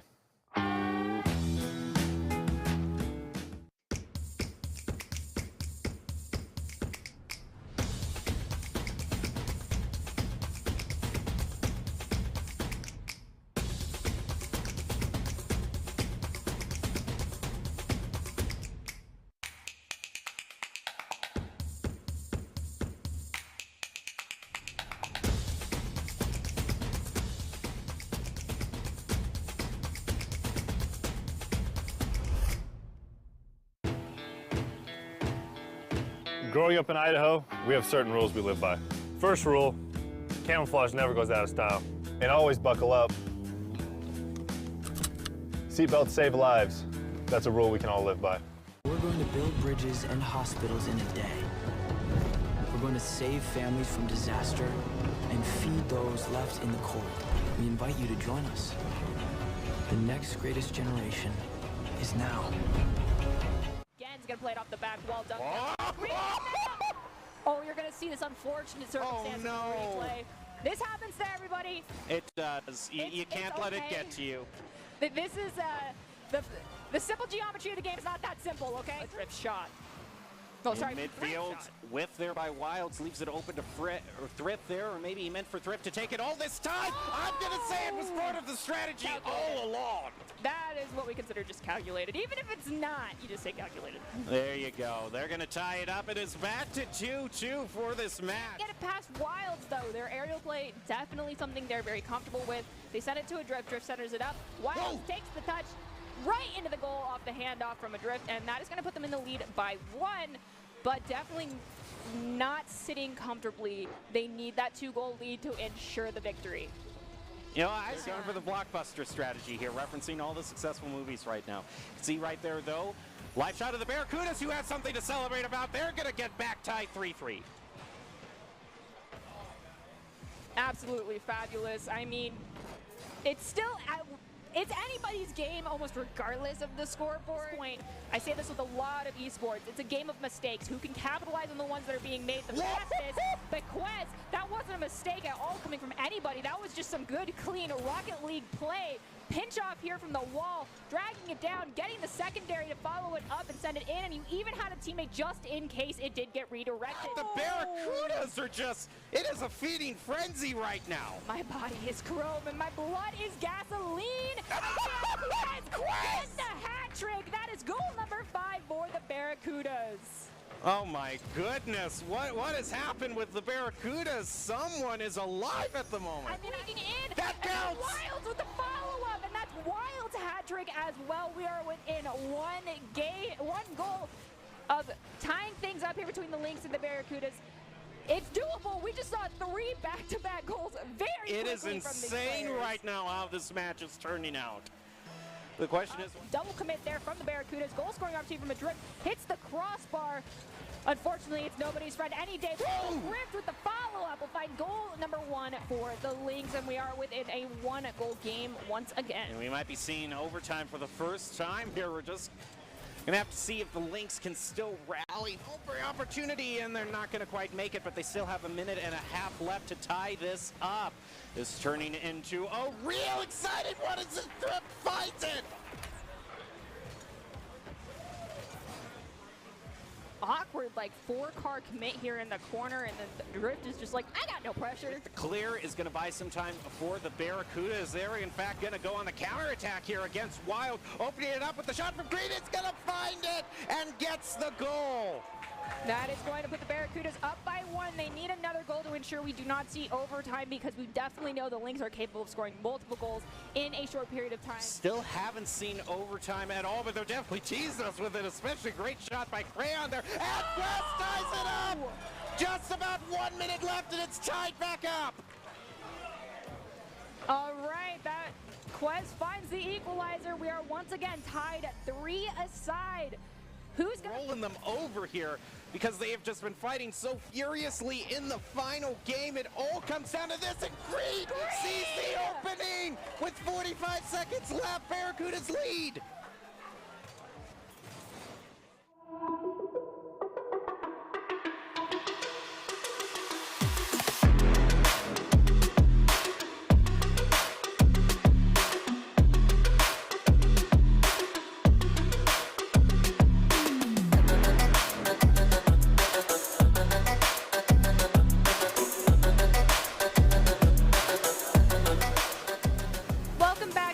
Broadcast the Esports Tower Rumble in Rocket League. We're still broadcasting from the Boise State Game Pants Esports Arena. We didn't teleport anywhere. And tonight is a very special event within regards to the Esports Tower, because we have the players here in person competing at this event all together for the first time ever. I'm still your host, Artie Nerdy Bird Rain, and joining me on desk is Jacob Jem Palmer. All right, so that last game was exciting to say the least, but we still have another one left in this round robin. Yeah, we do, and it's involving the team that we saw at the very beginning. It's going to be the Vipers now going up against the Barracudas. Like I said before the break, I want to see every team manage to get a win here. So nothing personal against the Barracudas. I just really want every team to kind of get that confidence boost. I I definitely really want to see the Vipers do that as well for themselves. I feel like everyone deserves a victory no matter what. And at the end of the and also just so the Vipers know, the co-host that is typically here for our Rocket League Tower Rumble is Tacky, and he is always 100% rooting for you guys. He's not here right now, but know that he definitely is keeping you guys in his mind, and he wants you to pull out on top of this one and be the victors, because of course that'll just be another bragging opportunity for him and more suffering for me later down the road. So, you know, he's going to be sticking to his guns and rooting for you guys no matter what. So in this next one, I'll be rooting for you as well. Well, we're going to be ready to get into the final match of the night here, see how it closes out, and maybe it just makes the tournament organizer's job that much more difficult because everyone wins in the round robin. Now they got to go to the stats. Well, that's true. Good luck on that one. Thankfully, we're just the casters. We get to be the pretty people on screen. But with that being said, we have some words of advice for these players that are going to be going into this game in the form of Doc's keys to the game for Rocket League. And those are: create mistakes, punish the overcommits, and play the walls better, and demo to disrupt. Doc's keys to the game are presented today by Esports Towers. Go pro advice to esportstower.com, where you can improve your game sense, improve your team play, and improve your performance under pressure, such as a LAN event. Just saying. Anyway, Just saying. Score pro advice at esportstower.com. Definitely check it out if you're interested in participating in these events from here on out. We see a thumbs up there by Greed. If there's any player that has a reason to give him a thumbs up right now, it was Greed, the star player. There you go. Hello, I haven't learned everybody's names. I'm sorry. I need to put faces to names. Like, come say hi to me and I'll remember afterwards. But anyway, those are the Vipers. Those yes, sitting they are closest the Vipers. Yeah, and they just to let us know that we were correct. Yes. So we have the Vipers going up against the Barracudas. Barracudas, best of luck to both of you guys. Right now, Vipers looking for stop it. Right now, Barracudas are looking to get their second victory in our round robin, where the Vipers are still looking to find their first victory here. Those of us on desk are hoping that they do find it for themselves, so we can go into our bracket stage with everyone having had one under their belt. So here we go. Everyone's loading into the arena here. You know what I just realized now? What? Since we're in the standard arena, they didn't bring out Hot Wheels. Aw, man! Oh, we were promised. I wanted Hot Wheels, but okay, I see how like it I say, is. we don't get what we want here. Oh my goodness! What? Okay, Cran shot, saved by Enzo. Ball has to fully cross that goal line just like real soccer, so every single pixel. Quez, though, trying to go for an opportunity for themselves. It's going to be turned away by Enzo yet again. Cran tries to stop this ball from crossing the midfield stripe. Enzo goes for a shot, turned away by Greed. This is very, very fast. Lots of shots being taken quickly. Not all of them have been accredited by the system, but we are seeing them. Zydra goes forward, manages to center it up, but Cran's going to snag it before any of the Vipers get a touch. Toke is now in the defensive position, goes for the challenge against Cran. Okay, trying to find the next play, but Quest is going to play it above him. There goes Zydra. It's going to get denied by Greed in midfield. Trying to set it up goes Enzo. Cran tries to make the play. Toke on the defense here. There goes a shot from Quez and saved by Zydra again. Zydra now pushing forward, gets it past Quez. Can't get it past Greed, though. Centers it up to Cran. Cran's going to push it forward, allowing Greed to continue on. Greed goes to center it up off the wall. It's very slow, but Cran's able to be in a follow-up, and that is goal number 1 for the Barracudas. Good play, and we see right there, unfortunately, this return turtle there just in confidence. All right, I wonder when we were going to start to see the BM. Oh, that's our first kickoff goal. It's going to be scored by Greed. We'll be able to see the replay here. It looks like no one was really ready for it. Greed immediately goes in, shot straight at the goal. Not typically the strat you see people go for, which is why I believe no one was in the way of that one. It's hard to stop sometimes, but you know, when it's such an obvious play that no one expects it. You know what I mean? It's kind of like the scrims row of Rocket League. And now as we go forward, still 3 minutes and 45 seconds of being up by 2 is great, but that's a long time to have to defend that lead. Plenty of time for the Vipers to turn around in their favor. Greed goes for the stop here to prevent it from crossing the midfield stripe, and Tonke's going to dunk it down. It goes right back to Quez, though, who's going to elevate. Enzo goes for the challenge, still with Quez.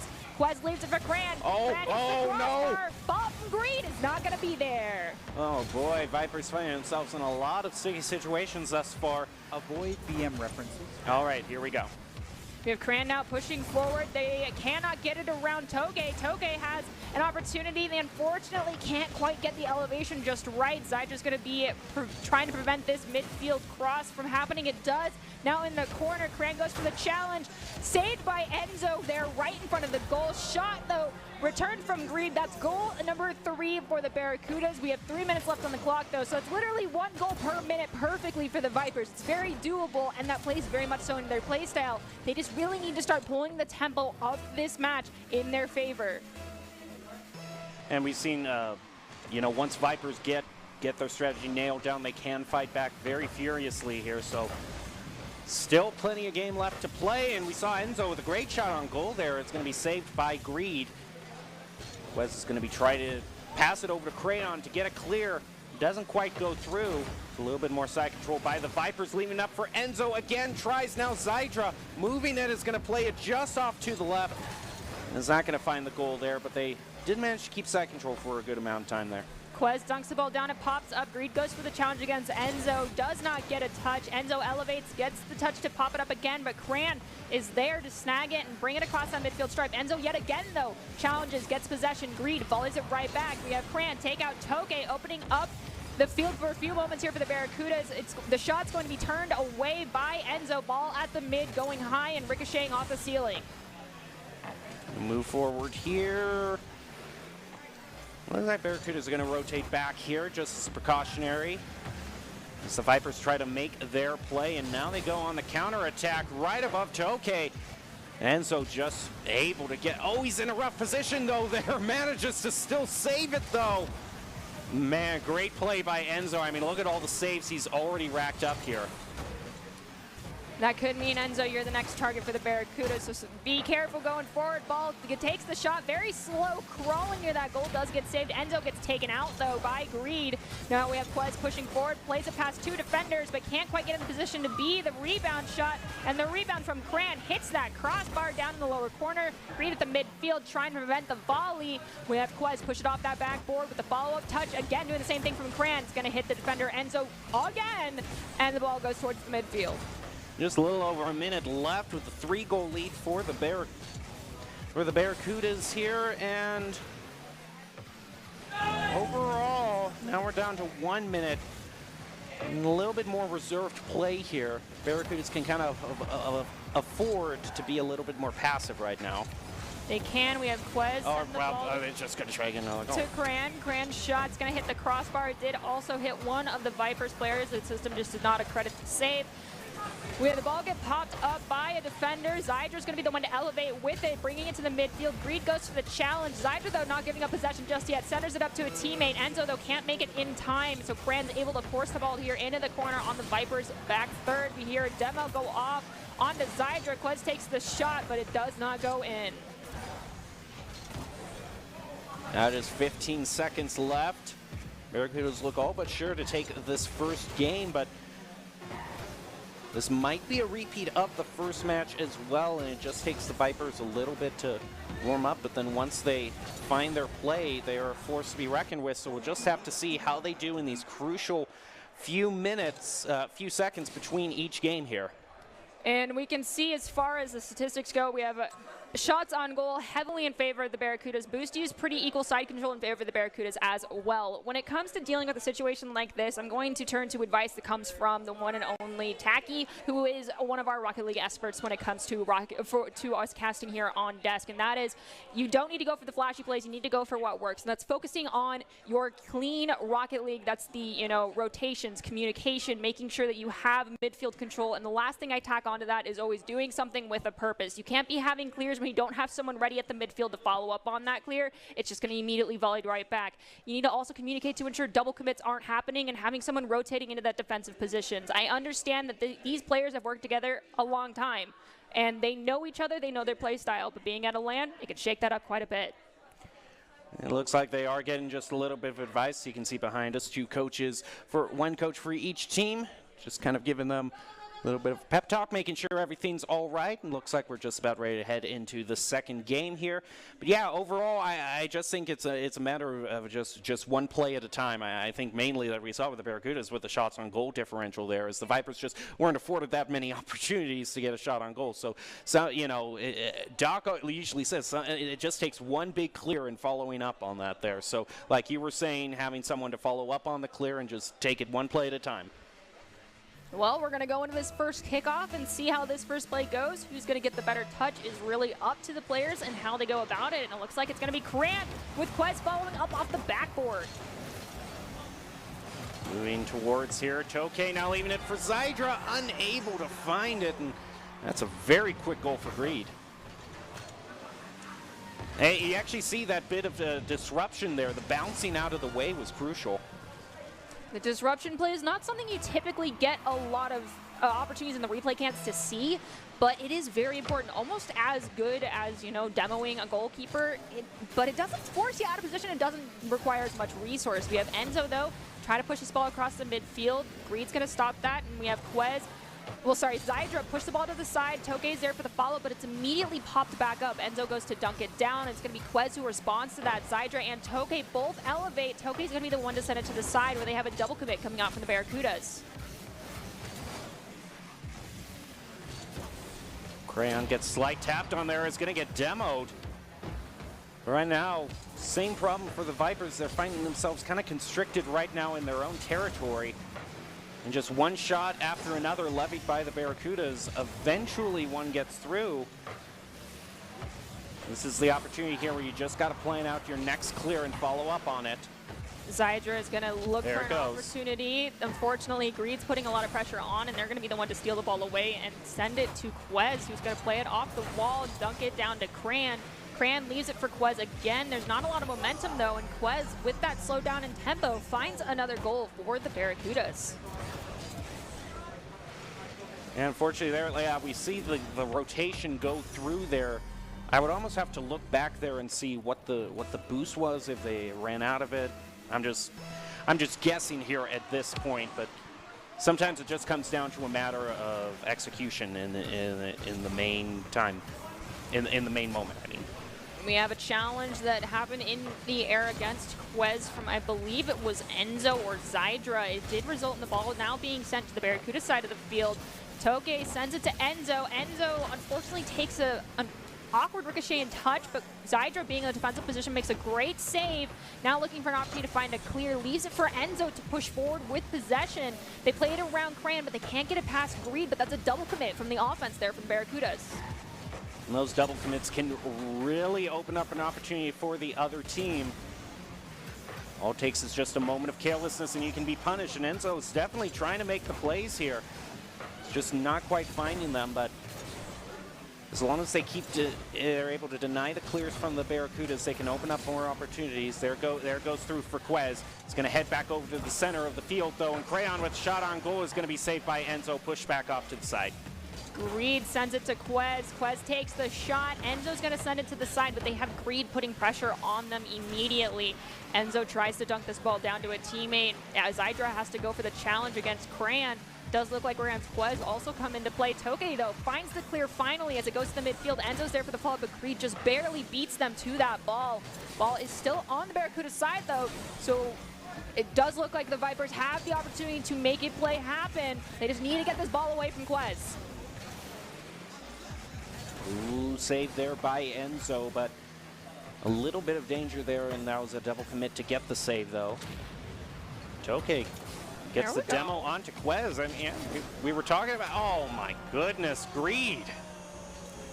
I mean, we talk about taking out Quez, and then Greed steps up. Yeah, it's a little difficult to deal with, you know, someone that I wanted to make a pun, but I'm going to refrain from it. Yeah, it just, and that's the thing always with demos is they can open up opportunities for you, but you also don't want to get too tunnel vision and trying to go for them too, because you can put yourself out of position if you just go for one. We do have Enzo looking for an opportunity. They're going to actually allow Toke to be the one to send it to them, which is a fantastic pass. We have Quest put pressure on, allowing Zydra now to elevate, push the ball across the midfield stripe, forcing it into the corner on the Barracuda's side of the field. Enzo plays it off the back wall to Toke, but Toke can't beat Quest, allowing Zydra to rotate forward from that back post position, get a touch on it. Double commit between two Barracudas and Vipers players. Does eventually end up with Greed playing this ball off the ceiling.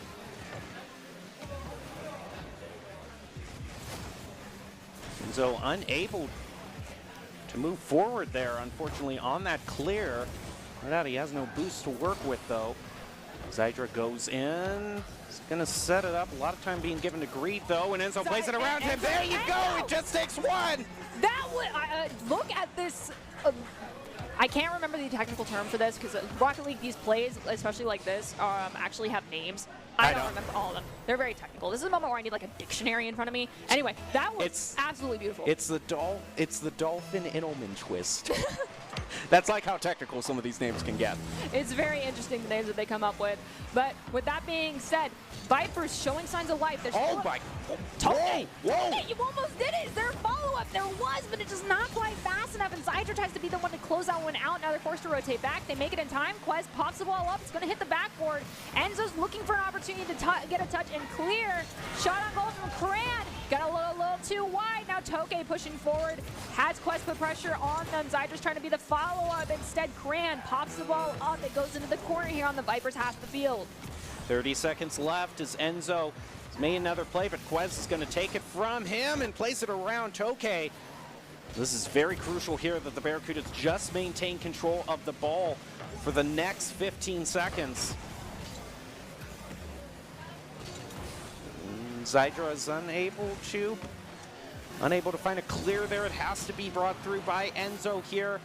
Just a little bit of possession here and a ground. Very quick to end it. Well, that's not going to count. But at this time, the Barracudas now win another. And that does, I believe, put them at match point, yes, it does. Unless I'm very bad at math. Yeah, I think it is.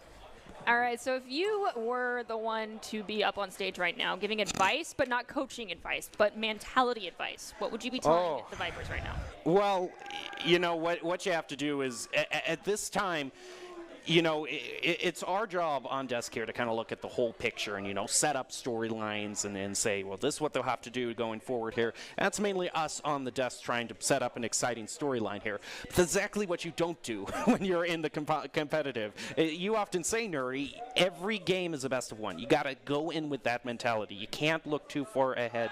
You got to be looking at the play that you're in right now, what's going to work. And we definitely see a lot of life from the Vipers here, so they just need to focus on winning this next game and taking it one goal at a time. I agree with you 100% on that advice. It's difficult to treat a game as though it's 0-0 and there's plenty of time left to keep going forward, but it honestly is the best way to calm yourself down, and if they could, I'd say stand up right now, but I don't think they can. Yeah. So with that being said, shake it off. You've got 5 more minutes to make this one go in your favor. Reverse sweeps are possible. Hello! Reverse sweeps are doable. They're not impossible, and we could have a full 5-game series just yet. Let's see what happens in the next 5 minutes. Off the wall there. More at the Barracuda. Oh, my. Whoa. Ecto! That's what I'm talking about! I like it.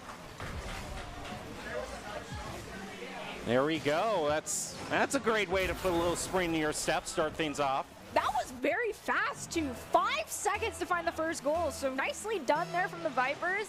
Let's hope they can continue with this momentum going forward. So we have Toke doing some fantastic work playing around 1, but it does look like Quez, who elevated, didn't get a touch on it, so Enzo's now going to push forward, send the ball towards the goal.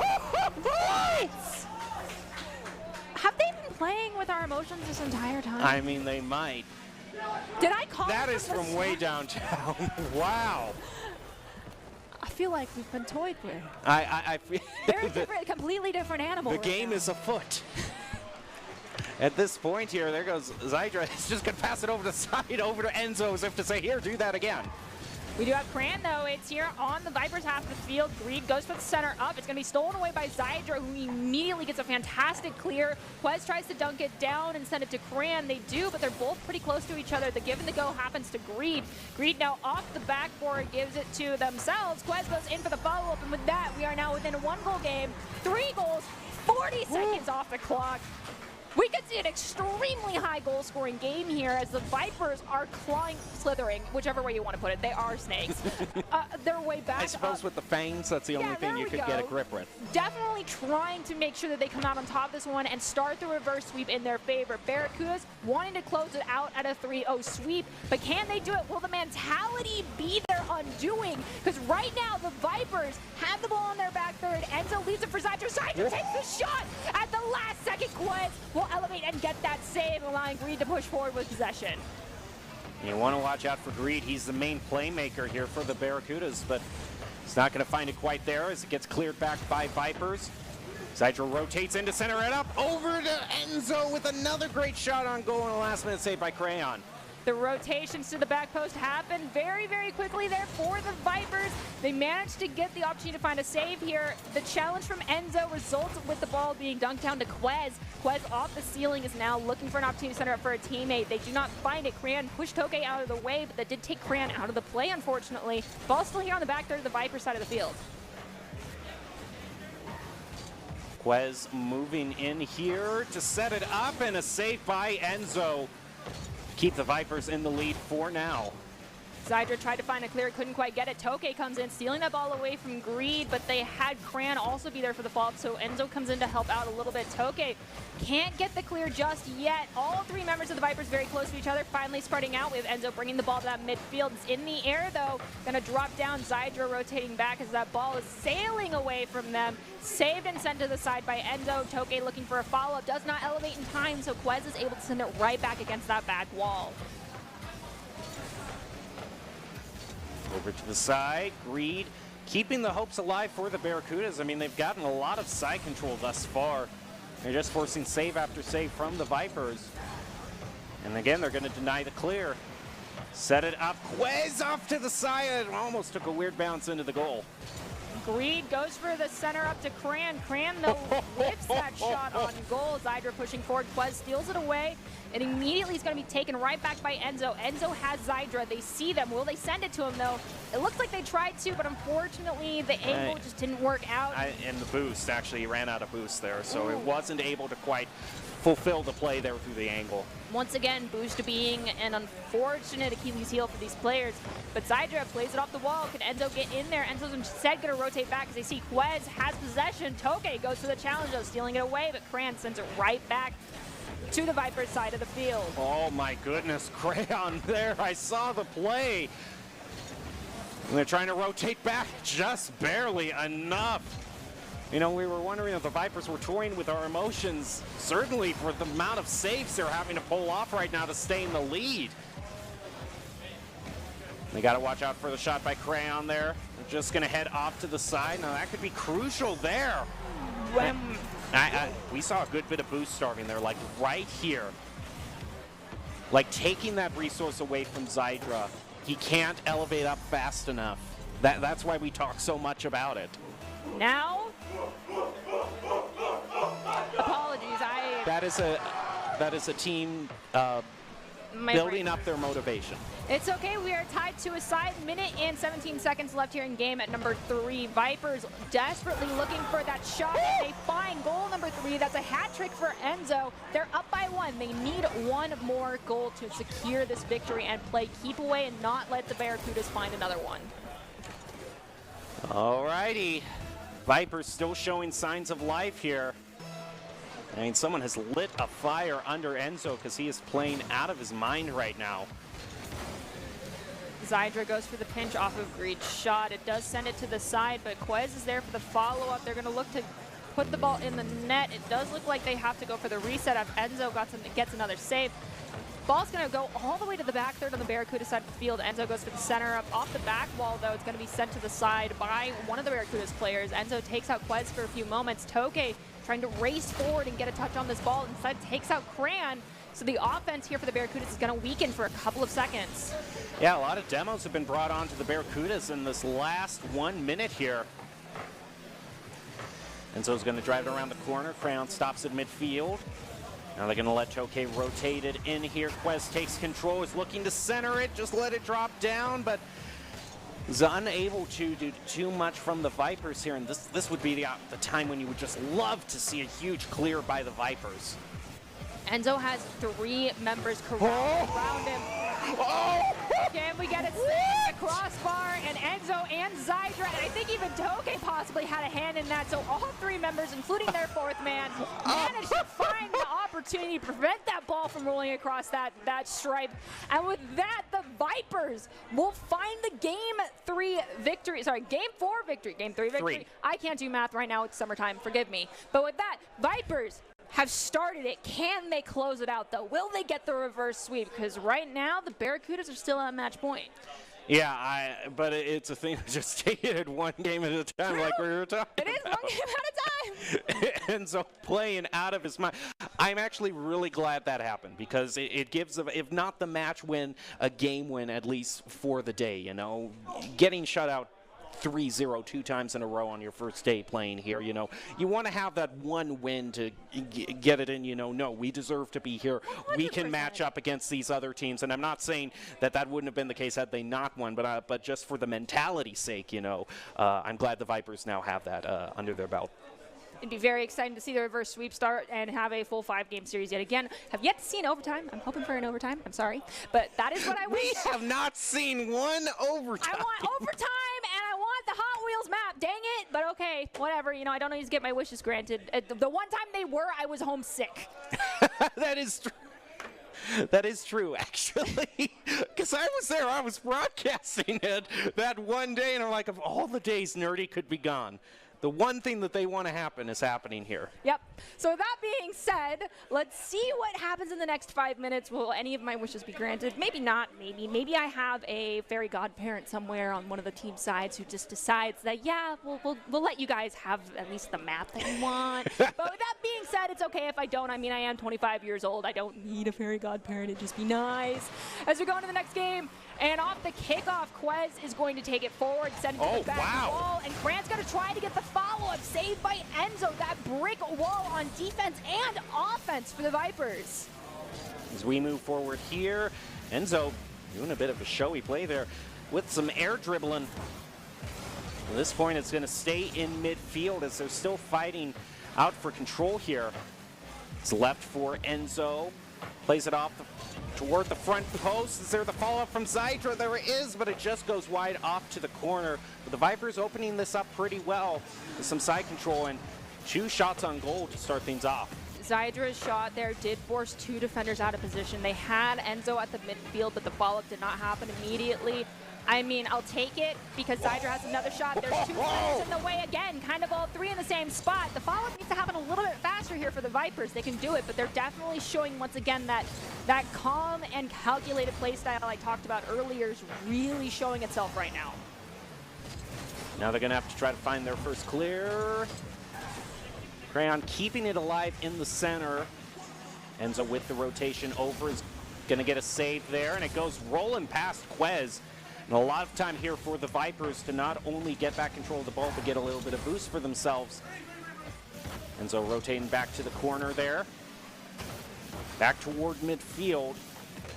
Now Zydra ready for a tap. Just plays it off the wall there.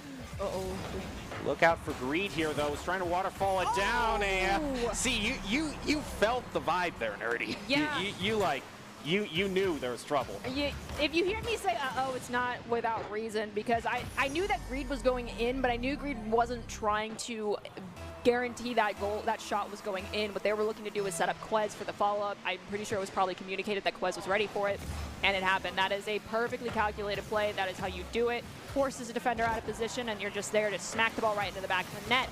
Only up by 1, though, taking almost 2 minutes. It's an opportunity for the Vipers to turn this back around. Oh. Greed, though, gets the save there. Tokay centers it back up. Double defender commit, just as I talked about earlier. Unfortunately, not capitalized on fast enough. There's a nice tap from Tokay. Gonna move it off to the center. It looks like Enzo's gonna be the next one to go up against Crayon here. Clearing plays it over him with the pass over to Quest. And what a demo play there. Oh, Enzo, you're back. It's okay. We have Toke now. Trying to get this past Quez. They don't quite find it. Zydra's going to try and look to get it past Cran. Pinched off and put in the air. Wow. I like that play there. Yeah, did you Enzo, I mean, they recognize, if you look at the activity feed, you see Enzo's the main defense person. And now the offensive person taking out Crayon. I mean, sometimes you just got to return the favors that have been done to you throughout the entire course of the Rocket League Rumble summer events. But with that being said, we have Toke now pushing the ball forward. Oh, follow-up. The follow-up just didn't quite have enough momentum and speed there from Enzo, though. So Toke at the mid trying to stop the ball from crossing that line. Does so. It's only for a few moments, though. Quez now playing it off that back wall. Look out for this play by Greed. It's kind of Greed's specialty, is that mid-air shot, kind of dunking it down into the goal. That's where Greed's gotten a lot of the goals this evening. They're very hard to stop, but if you can manage it, it's a great turnaround opportunity. Ball here at the mid, we have Quez now playing it off the back wall, but it's not going to take the angle necessary to have just an immediate follow-up. Enzo going to drag it down to the other side, has Greed put pressure on them. Now that one's centered up, but we have Enzo elevate and send it back over to the other side. Toke pushing it in front of their own goal across the field. Not really something you want to see happening, but it did not bite their heels just yet. Enzo still in a defensive position, gets a save on that shot on goal. It's going to go to two of the Barracudas, but it doesn't matter. Enzo gets past both of them. Ooh, bye, Cran. He's going to respawn on the field, though.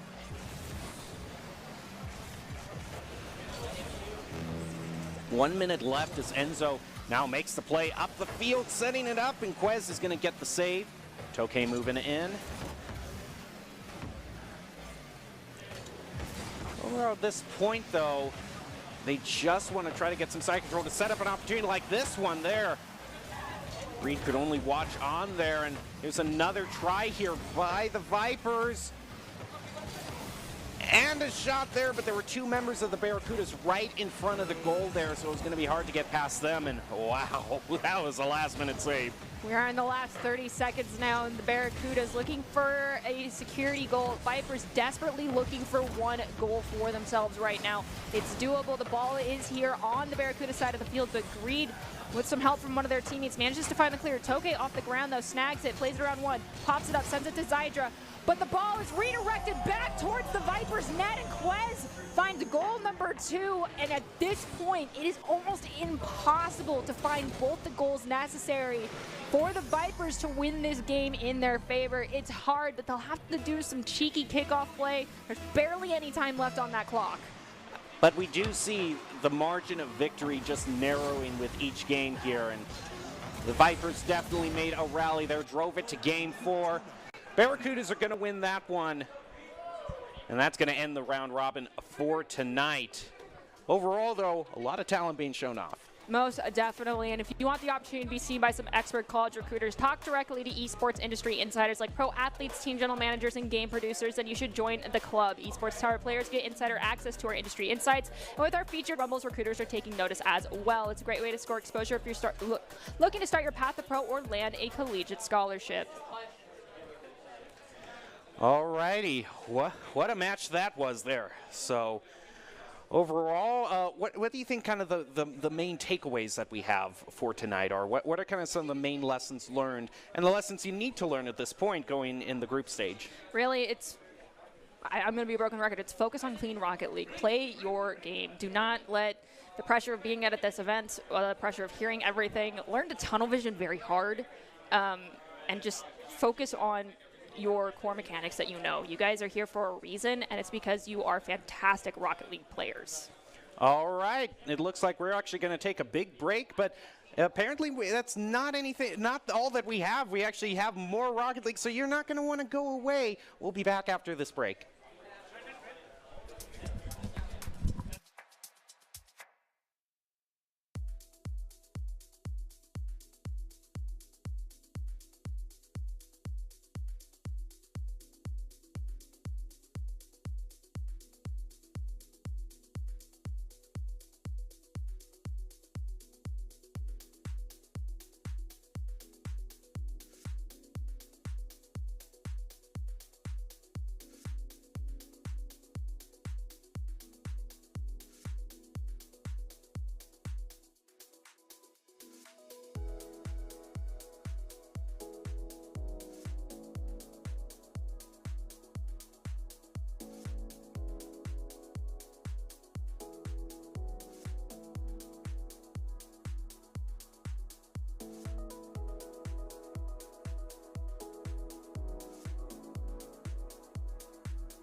for a future that I wanna see.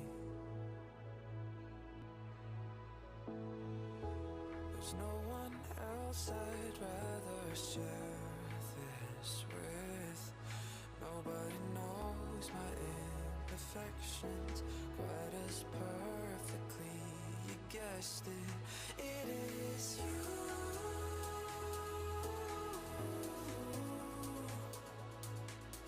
that I'm thinking of when we're apart.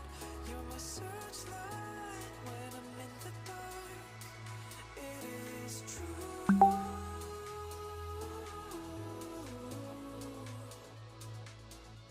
I'd give it all, I'd give my heart. You're my searchlight when I'm in the dark, when I'm in the dark.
this week's broadcast of the Esports Tower Rumble in Rocket League. We're broadcasting it from the Boise State Game Pants Esports Arena. Tonight, we have the Esports Tower event happening with the players here in person. I'm still your host, Artie Nerdy Bird Rain, and joining me on desk to call all of the action is Jacob Jem Palmer. So, we're about to see a team who has flown under the radar. It's been laying in the wait, in the shadows, ready to spring on everybody, especially because this is a semifinal match. We moved on from round robin to the semifinals. It's the Scorpions. Yeah. And the Scorpions also, I was looking at the team jerseys of people going up on the stage. I saw Jababy, who we've seen many times here in the Esports Tower. So we still have some names that we haven't seen at all tonight, but we are well known in the program. I'm very excited to see how they do. There's a slight advantage to not being the team on stage first and foremost, or like at all in this case. I don't know how y'all got so lucky to not end up on stage, but in that case, you guys have not been scouted. You've had time to not have to deal with the loud crowd. You've probably been in one of our other rooms that we have available for playing our Rocket League. And you don't have us critiquing every single move you make. Yes, and you do see our Maverick squad is also on stage. There we go. That Yeah, the Lynx. The Lynx taking them on for this next match. So, of course, we have a tradition to uphold, but before I turn to those traditional points of advice, what would you be telling the Scorpions right now? There's still one chance left to play on the Hot Wheels track. There we go. All right, I appreciate that. Well, other than that, I want to close it at that, but I can't. We are going to turn to Doc's keys of the game in Rocket League, presented today by Esports Tower. And those keys and advice in particular, we'll get the graphic on screen here in just a moment, but I will say them out loud anyway, unless Doc magically appears behind me, and they are going to... I mean, I will say I do have one point of advice, and I know at this point, since we're in Game 4, we're going to sound like broken records at this point, but... I mean, it's that resource management and boost management, because too many times tonight I've seen people try to set up a play, but then they run out of boosts in midair and they just sink like a stone, and it messes up the whole play that they were setting up. Most definitely, and that's kind of a crestfallen moment.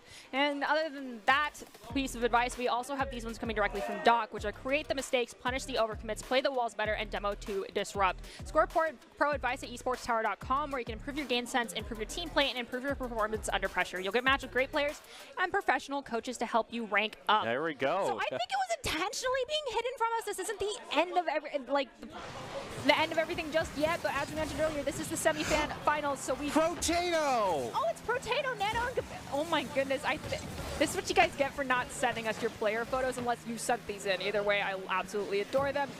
We are going to have the Lynx taking on the Scorpions. No goals have been scored just yet as we are crossing that 20-second mark. The Wilds will demo Nano, forcing them to be on that respawn screen. I mean, of course, we're in Idaho right now, so I'm going to be a little bit biased toward Protato a little bit. I want to see some plays here. Fair enough. I'll give that one to you. We do have Gababy looking to dunk this ball down. They get it past one, but can't get it past the Drift, who's going to redirect it towards the wall. Protato comes in. It goes off that back wall. Nano elevates, looking to put it in the net. Thrift saves it. Thrift is going to manage to get it to a Drift as well. There also was a demo onto one of our Scorpions players, but Gababy not giving up on this opportunity just yet. Protato moving in there is going to have it stolen away from him. A Drift now moves up the field. Nano, though, being a pain, and is now going to move up and lets it waterfall down, but Wilds just with the save there keeps it 0-0.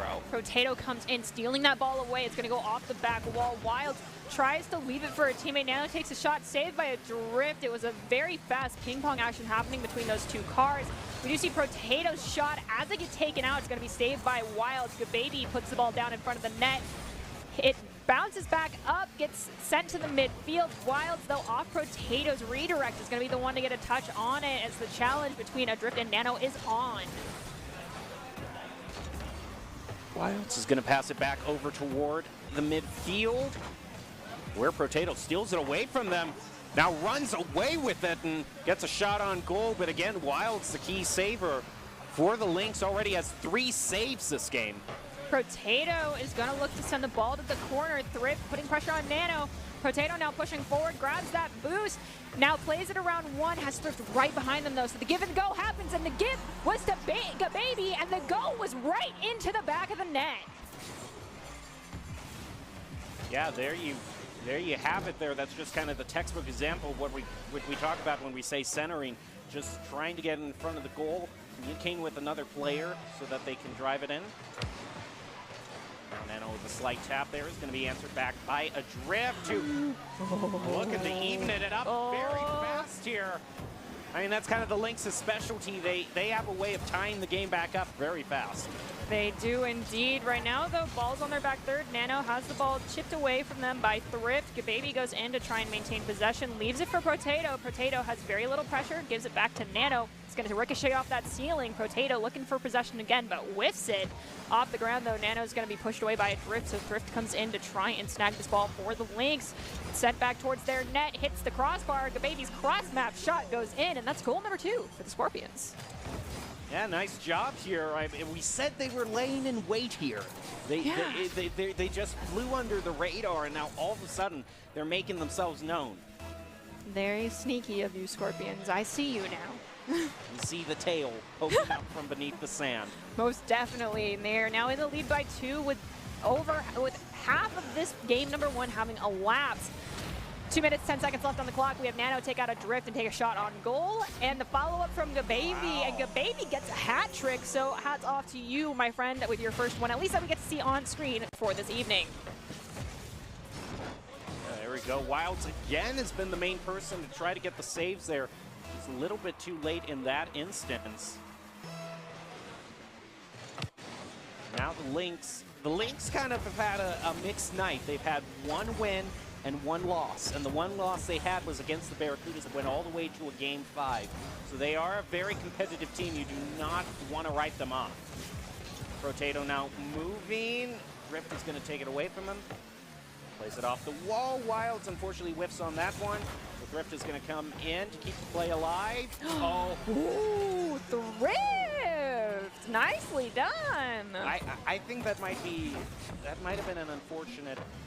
I mean, Thrift gets the last tap on it, but it was their, yeah, okay. That was Thrift. It was all Thrift. Yeah, it was all Thrift. Lynx showing signs of a life. The Scorpions themselves, just based off of the players that we see here, and plus this is a semifinal game.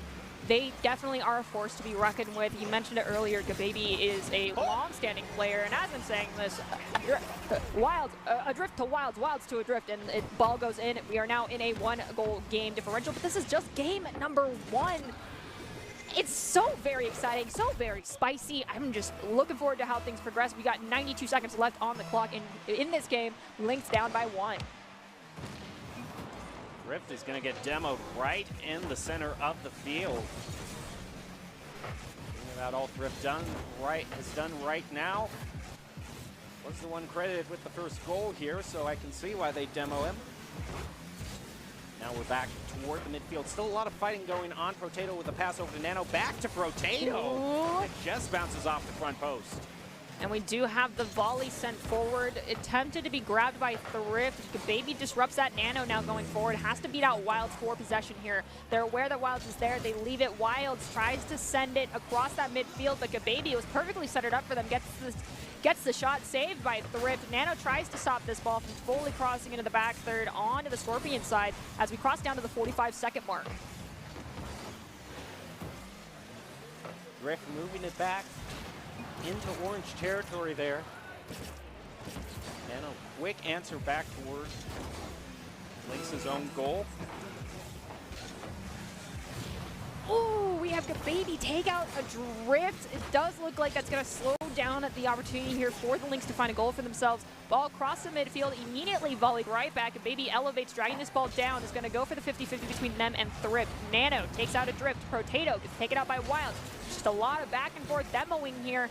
Being equalized makes things a little bit easier, but 4 seconds left. Wilds needs to find an equalizer. Gababy's looking to dunk it down, and Gababy does just that.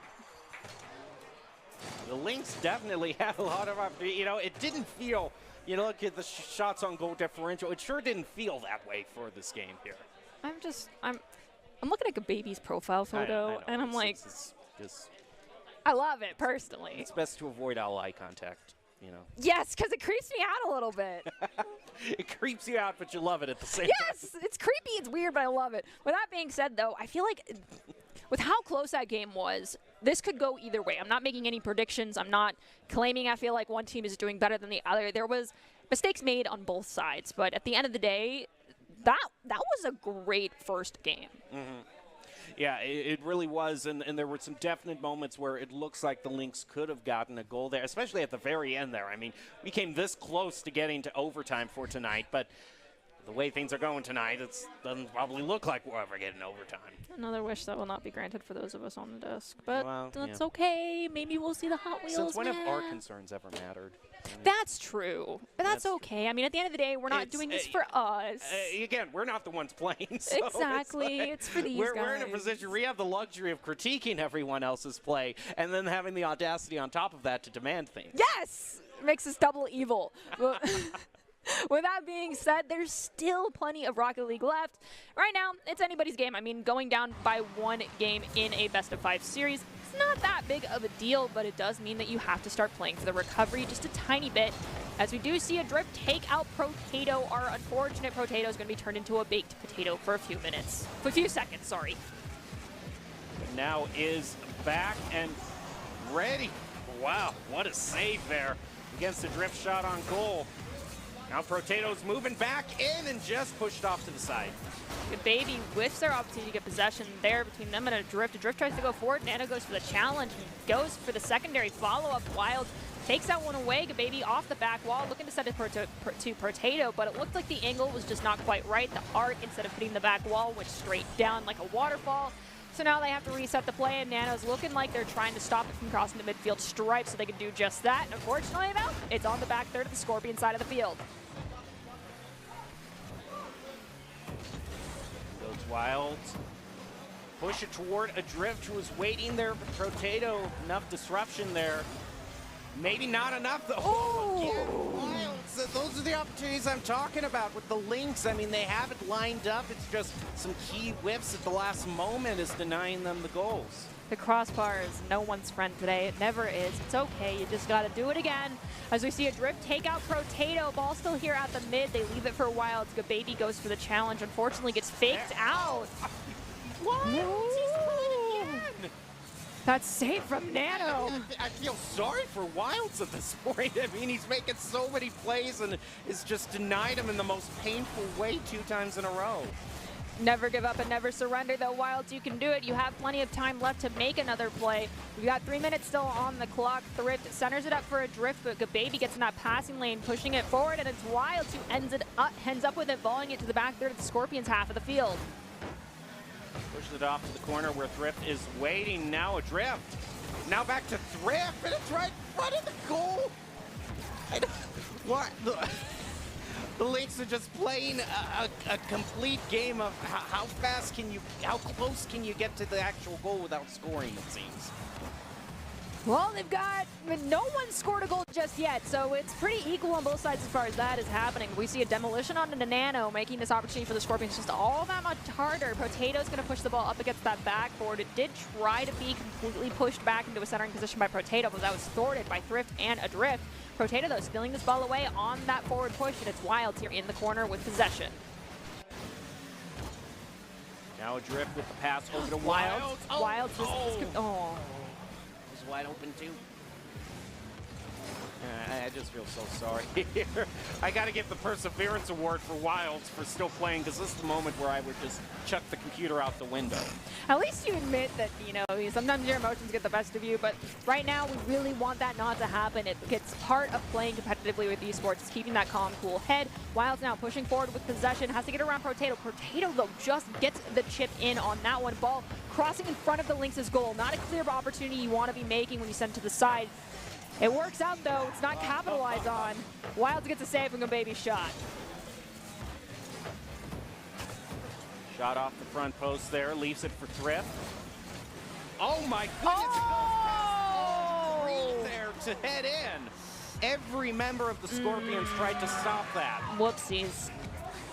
Whoopsies. 1, 2, 3. It's okay, good baby, it happens. All right, now the Lynx find themselves finally, after all that trying, it finally pays off for them. 87 seconds left on the clock. Scorpions looking for an equalizer, and they're going to try and start that right now. Taking out Thrift. Can that be enough? Thrift is now respawned. They're actually going to be the one to find the clear and prevent this ball from going onto their own back third. Nano dunks the ball down, gets it past a Drift, but the ball is quite far in front of them. They regain possession here in the corner. Back to the center where Thrift is going to try for another goal here, is able to deny the boost, steal it away from the Scorpions for the time being. They almost all out of boost to the Scorpions. They still managed to try to make a play there. Now they're all full up on boost again. Potato moving back, elevates up, and it's stolen away from him. And Wilds gets his goal! He finally got it! All right, that's goal number 2 for the Lynx there. It's taking quite some time for these two to be found, though, so will we see 2 returned by the Scorpions as we have 43 seconds left? I don't know about that. Yeah. At this point, it's kind of like a hockey power play, if you will. You know, you're looking for those big clears to run out the time. You can kind of afford to play a little bit more passively like that once you start to get a 2-goal lead. Especially with such little time left on the clock. I mean, it's difficult. You got about 11 seconds now for each goal for the Scorpions. I don't know if they can do it. All 3 members pretty bunched up. Wilds takes out Nano, too. Yep. There you go. I mean, they almost, yeah. Just a little decoration on top of the cake there, I suppose. Almost getting the 3rd goal, but not finding it there. And now all that's left is for the ball to hit the ground. All right, we're tied up now. Once again, at a best of 3. Okay, so I'm still trying to solve the mystery of the source material of I really don't know. Of that profile. It looks very Fraggle Rockish, if you know what I mean. You remember that show? I thought so. It's a Muppet. Yeah. Okay, I was thinking it was a Muppet. But it doesn't look, yeah, it's like, of the Jim Henson Library, you have Sesame Street, The Muppet Show, and the 3rd one, which is Fraggle Rock. So it looks so obscure that it might be. I have no idea, though, but okay. I love it nonetheless. It's creepy and weird. And thus, I love it. It's creepy, weird, and it's wrong, and I love it. Exactly. All right, so we are tied. 1 aside.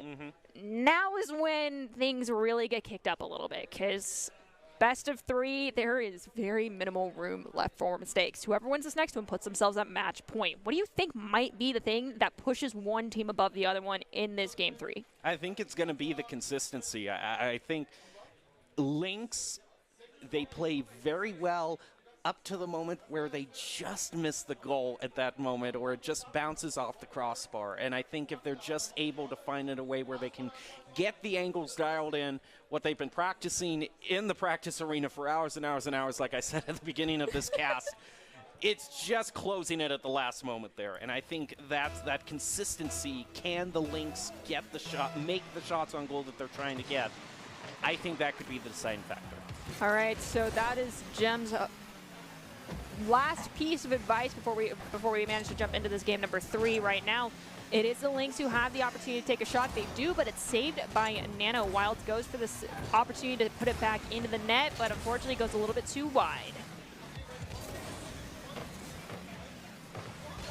The drift sent right. Oh, baby, don't do that! This is the Lynx's play style. It's just to constantly give me heart palpitations. And we have Wilds make a great save off the baby shot, and then the follow-up shot from Nano is going to be saved by a drift at the midfield. Now Nano unfortunately can't get a touch on it. Potato does, but it was a 50-50 between them and Thrift, so it does not work out in either's favor for a few moments. It does end up with the Scorpions, though. Already forced to rotate back is Gababy, who pops it up over 2. He has the opportunity to find a clear, but a drift trying to put the pressure on with a little help from Thrift. Centered up and quickly knocked away by Thrift.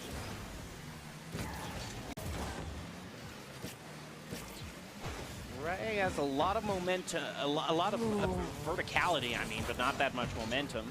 So they're going to be fighting in midfield, just kind of playing bumper cars for a bit. Gababy gets demoed, unfortunately, for the side of the Scorpions. It does make this forward opportunity a little bit difficult. Gababy is in the back post position, sends it to the mid, a drift dunks it down. Looking to send it to a wall to center it up, but can't do that. Nano ends up with it, stolen away by Wilds in mid-flight. Potato now looking for an opportunity. It ends up with Thrift, though, shot on goal. Would have hit the crossbar, ends up with Gababy anyway, so Gababy gets the save. Tries to go for the clear, but a drift is right there. Wilds up the wall here. Whoa, that's a nice clear there.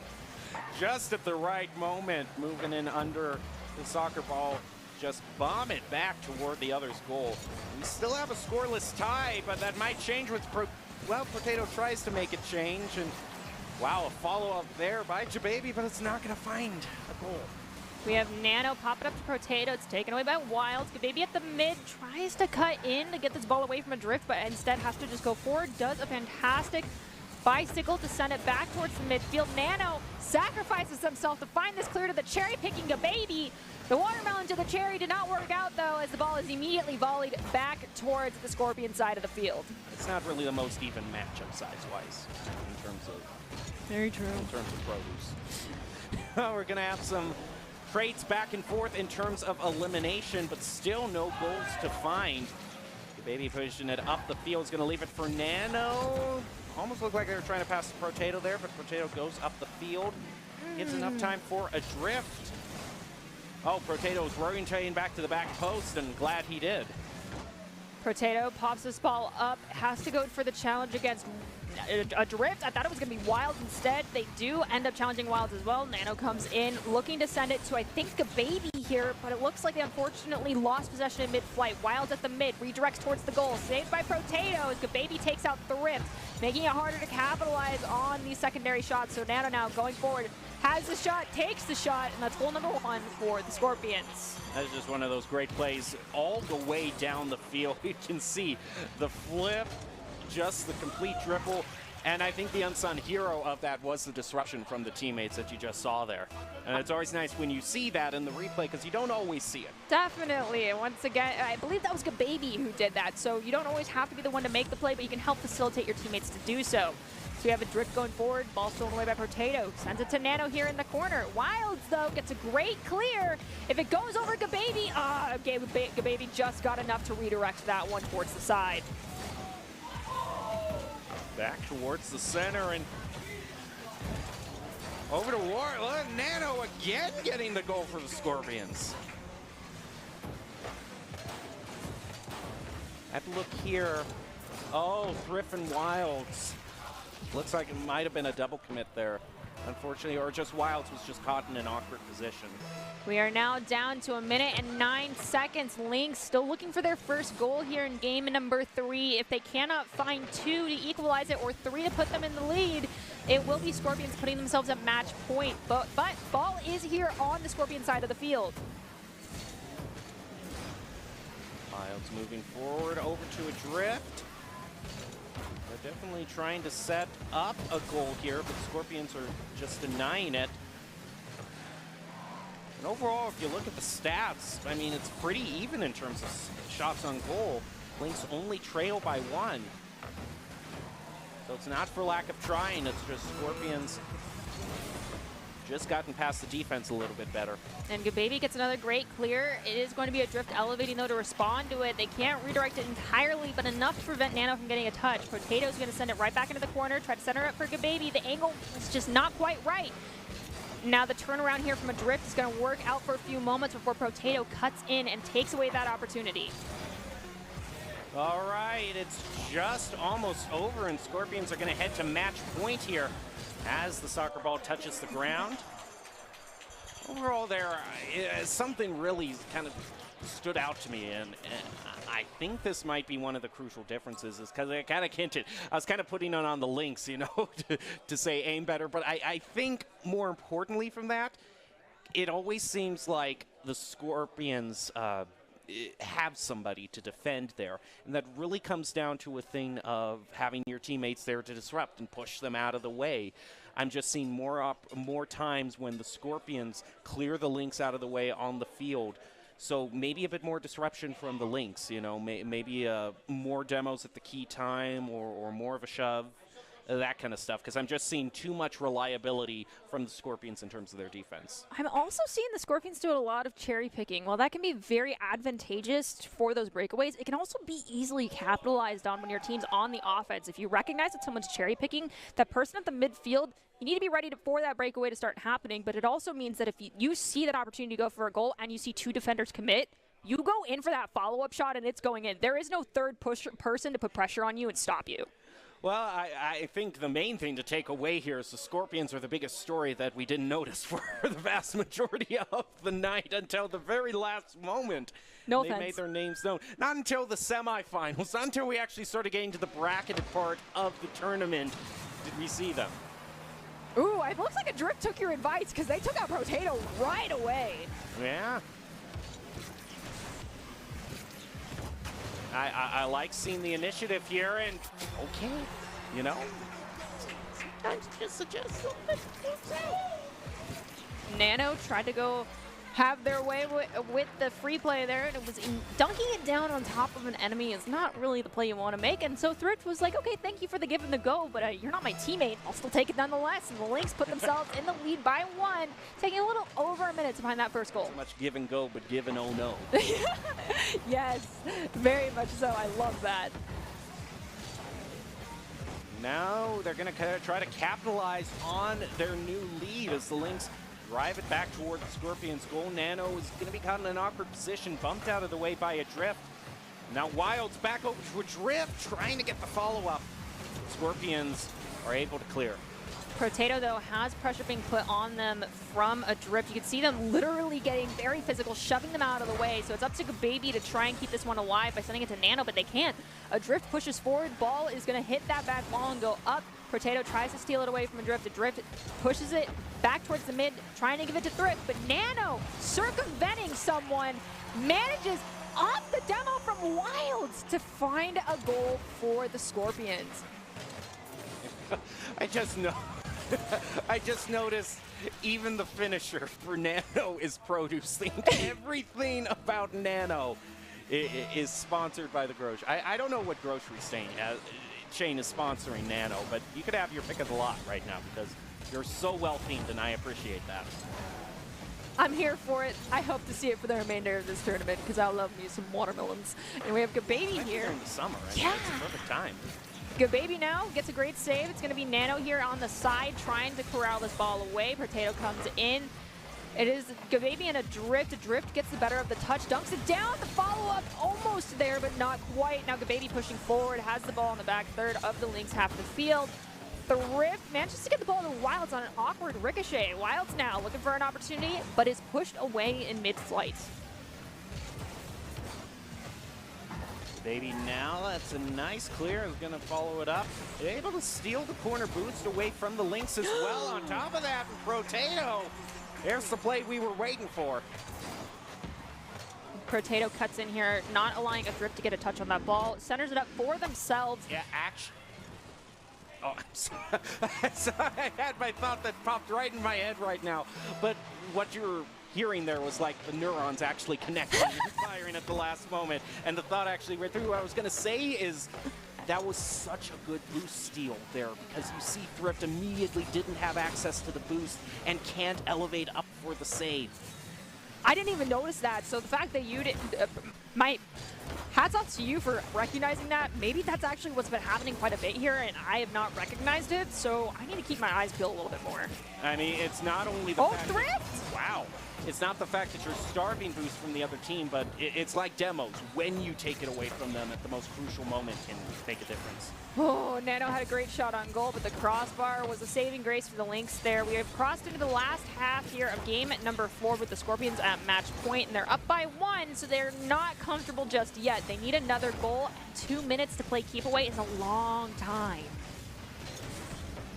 That's a long time, and you don't want to rest on your laurels on just a 1-goal lead, especially if the Lynx are going to make plays like that. Thrift, another shot on goal, but did they go up too far? That can be the danger if you go all in on offense. You leave your goal wide open. Scorpions almost scoring on that. Now Gababy now pushing it back toward the goal where Wilds is able to stop it, head off to the side, and pick up their own boost. Now Thrift making the play that he needs to. Over to Wilds. And again, I was talking about the open goal here. Can they rotate back fast enough? They can't!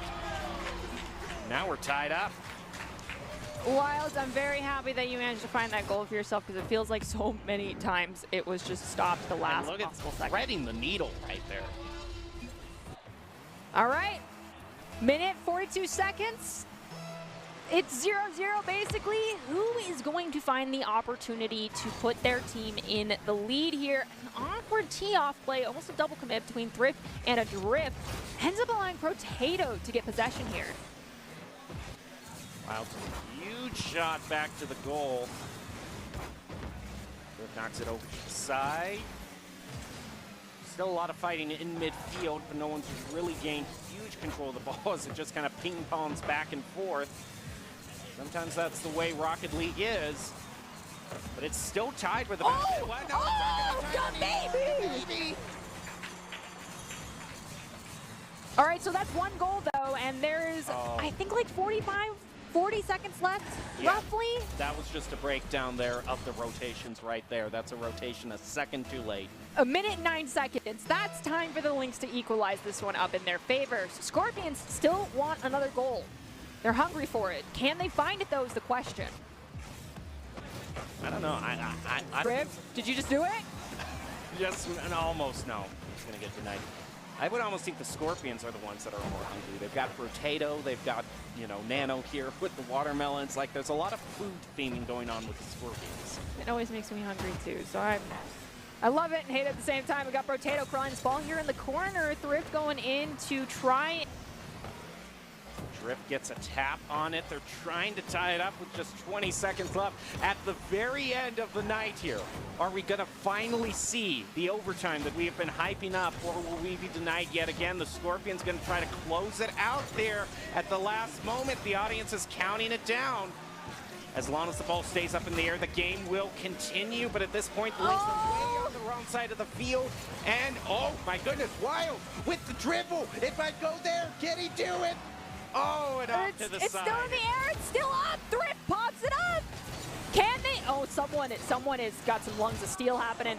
Nano, though, dunks it down. And with that, it will be the Scorpions on their first appearance here live in person with us and on stage, walking away with the victory. So even though I said the end of the night just a second or two ago, apparently it's not the end because we're going to a break instead. So you're not going to want to miss what we have because we've got so much more coming up. Yeah, so join us here back in just a few minutes.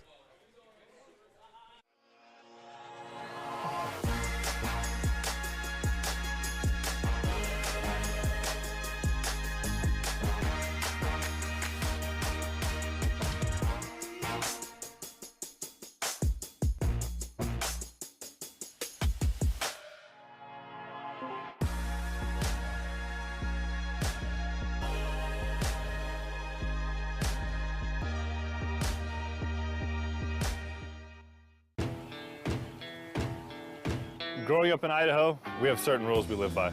First rule, camouflage never goes out of style. And always buckle up. Seatbelts save lives. That's a rule we can all live by. We're going to build bridges and hospitals in a day. We're going to save families from disaster and feed those left in the cold. We invite you to join us. The next greatest generation is now.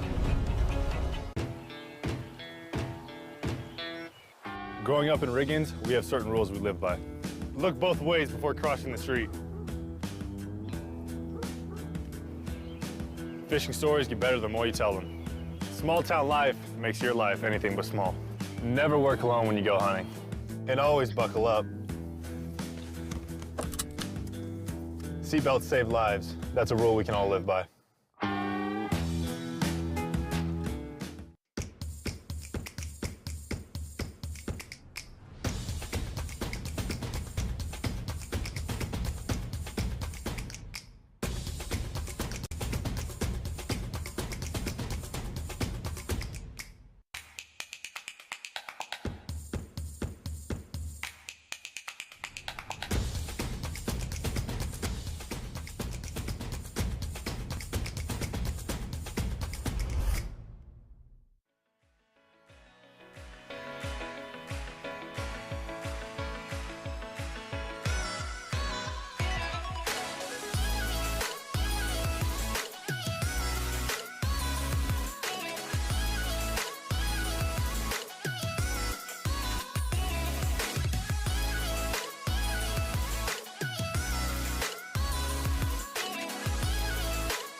week's broadcast, the Esports Tower Rumble in Rocket League. We're broadcasting it from the Boise State Game Pants Esports Arena, and tonight's event in particular is very special as we have the Esports Tower Club members here in person for the first time. I'm still your host, Artie Nerdy Bird Rain, and joining me on desk to call all of the action is Jacob Gem Palmer. Yeah, I apologize for that laugh at the beginning, but just when you've casted as much as I have, you always expect to see someone there at the control. True, So very true. The seat empty threw me off so much. But like I said, you didn't want to go away, and thank goodness you didn't. You're still with us because now we get to the finals, what we've been building up to all night tonight, and it is the Barracudas versus the Scorpions. So it's so interesting because Barracudas we've seen a lot of tonight already. Scorpions we weren't even aware existed until the very end. They were like sleeper agents. Yeah, they were definitely the sleepers, but have proven themselves. But man, it's going to be hard to go up against the Barracuda, especially Greed. I mean, I'm looking out for Greed to make the plays here. All right, so that's who you're looking at. I personally will be looking at like a Baby and Nano and how well they work together, especially because like Greed and Quez, we've seen how they like to make plays for one another, especially going for that center up and very, very close rebound play, almost basically hitting the crossbar, but missing it by just an inch. And with that being said, you know, this is it for tonight. It is a best of 5, and there are 2 requests I have to make. Can I get an overtime? A. So I guess it's kind of 3. Overtime, I want all 5 games. And can I please get the Hot Wheels map? I probably won't, but, you know, you never know. Okay, that's fine. I did like how that turned out. I have just 2 requests for you. Well, actually 3, but, you know, that's just how it works out sometime. But, you know, we have requests that we give to the players, if you will, at the beginning of every game. But they're requests that you want to take because they're actually useful piece of advice. For sure, and they come in the form of Doc's Keys to the Game, presented today by Esports Tower. Oh, I see someone walking. Wait. Oh. And just in the moment when you said Doc's Keys to the Game, for those who didn't catch it, Doc walked right behind us as if he was going to the board to tell us the keys to the game. But you don't get him talking about the keys to the game, you just get us. Yeah, we're a little more boring. But with that being said, Doc's Keys to the Game today, presented by Esports Tower in Rocket League, are create mistakes, punish the overcommits, and play the walls better. Demo to disrupt. So 2 things we've seen very important thus far tonight. Score pro advice at esportstower.com, where you can improve your game sense, improve your team play, improve your performance under pressure. You'll get matched with great players and professional coaches to help you rank up. All right, as we're ready to head into the final game of the night, this is for all the marbles here. Barracudas versus Scorpions. I think you set it up very well talking about the 2 playmakers, because I don't know if I can make the call between Greed or Kababy. I mean, it's hard. I can't necessarily immediately say who's going to win that one. I mean, when you have such solid teams all around that play into each other well, you have those 2, you know, very confident playmakers, but then that third person who's also there, which in this case is definitely going to be Potato, coming in right now for the Scorpions. They can make a lot of plays, but they're also very strong on that defense. And so how do you deal with well-rounded teams that both of these, like these rosters that both these teams have? The question is, I don't know the answer really in this case. Like, it is up to how they perform as a group for the next 5 minutes in each little chunk for hopefully 5 sections.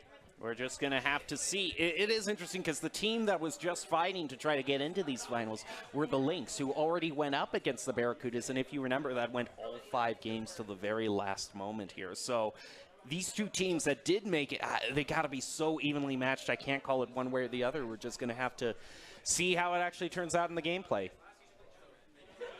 And we're going to be ready to jump into that game as soon as we can. But overall, are there any more specific, you know, we talk so much about general clean Rocket League play, as you've been saying, but do you have anything that's more tailored toward these teams specifically or one player in particular? Definitely be aware that, yes, you have time if it's communicated to you that you don't have pressure, but be prepared to either be receiving a pass from someone if you're recognizing they have pressure. So you're communicating to them, you have pressure, I'm in front of you, or I'm behind you, or leave it so you can follow up and take the ball. But very strong communication and having solid rotations, I feel like, are 2 things that I want to see coming through here. We will not have the luxury of being able to hear the players so much, but you can definitely tell when communication's on point because there's less double commits and someone is always rotating towards that back post, something that definitely we saw from the Scorpions in that last game. Well, we'll have to see. The Scorpions are also playing back-to-back here, whereas the Barracudas, where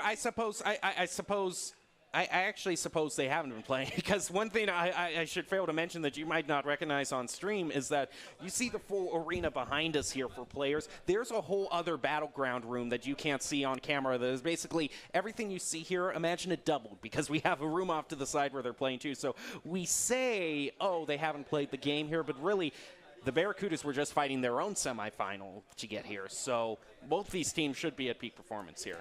That, but I'm also worried about the stamina, because something that a lot of people aren't used to. I bring this up with best of sevens. Thankfully, we are going to a best of 5. But the thing with LANs is that it is back to back to back to back, nonstop almost gameplay. And can you handle that? Are you staying hydrated? Is one of my big questions. I mean, there's a lot of drinks here, so I hope everyone has been drinking water and making sure that they have eaten, because those two things, it may not feel like you're exhausted, but when you step away from these computers at the end of the night, you will be. And if you have not been eating and not been drinking enough, it impacts your gameplay so much. So I'm very much so speaking to everyone that is here tonight. Make sure you're taking care of yourself while you're here. It's very important to not only us, your parents, your friends, your teammates, your coaches.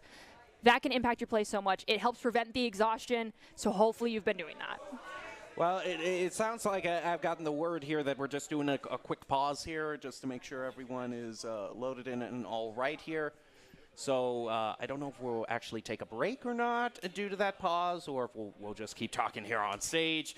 Something we have no shortage of is just words to say. We'll actually have a 1 minute break, not a 1 minute break, excuse me, but just 1 minute until so we can fill that time, I suppose. But overall, I really like how this is shaping up.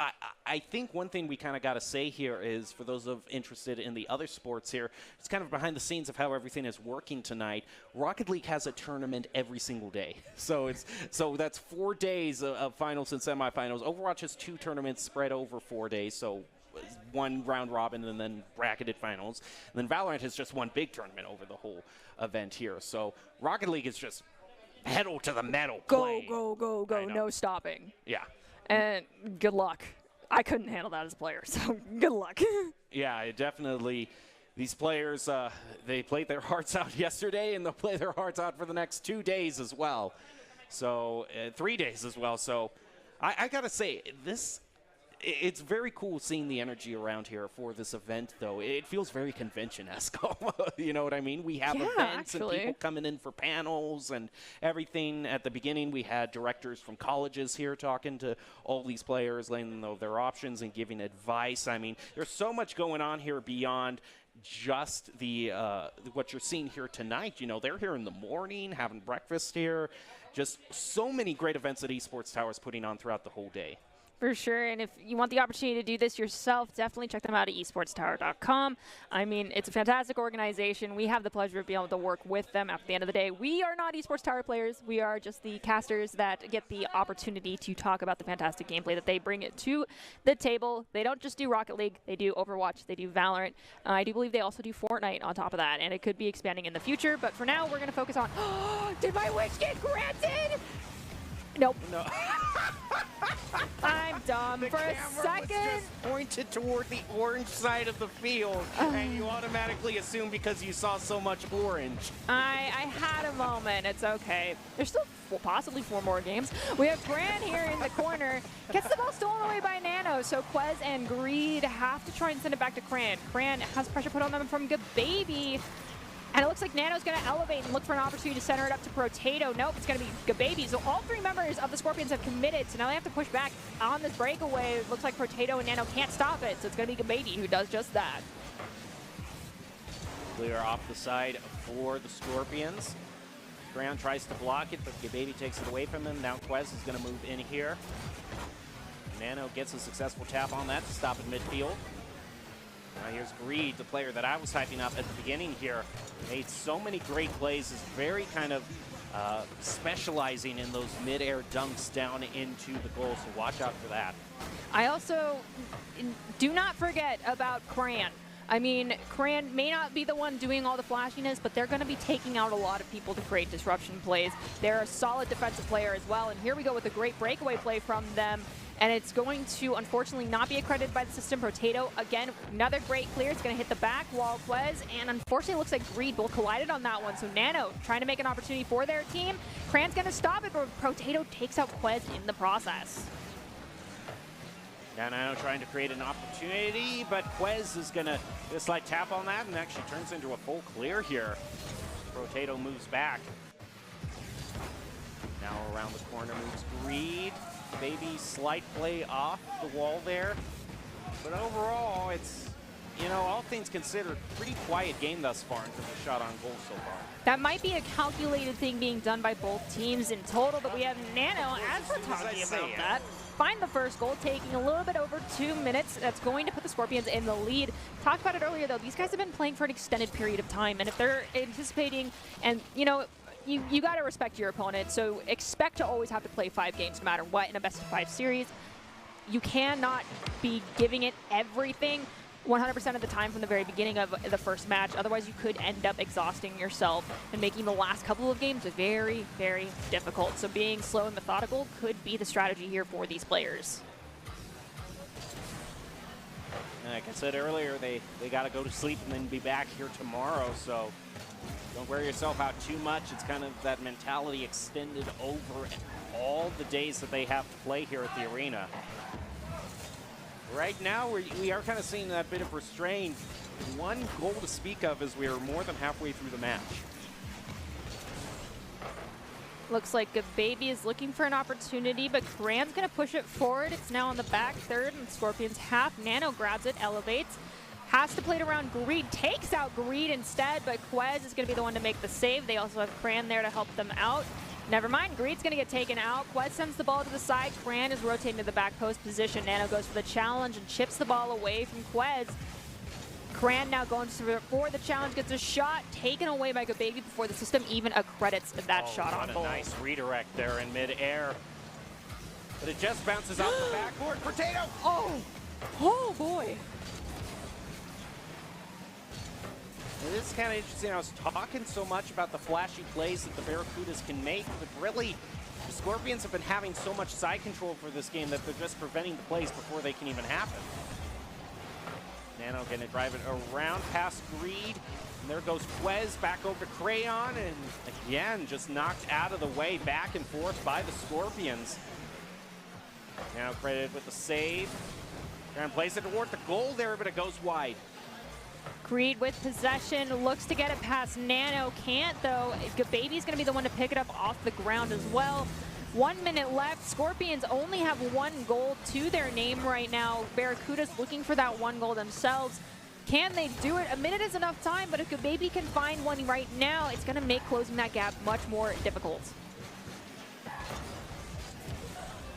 A little bit of a tap there. I mean, still an opportunity to tie it up. Barracudas, though, just evading them at this point. I mean, they've only gotten... Well, actually, the interesting thing is they've had more shots on goal credited to them for this game. But just a few more saves by the Scorpions. And just a crucial moment like that from Baby is what gets them the goals. A 2-goal differential. I think we have a little more than 30 seconds remaining. It's not impossible, but it sure as heck is going to be difficult. Sorry, we have 21 seconds remaining. I do not know if the Barracudas can swing this one back in their favor, but they might have enough time to find 1 goal for themselves and give that morality boost as we move into game number 2.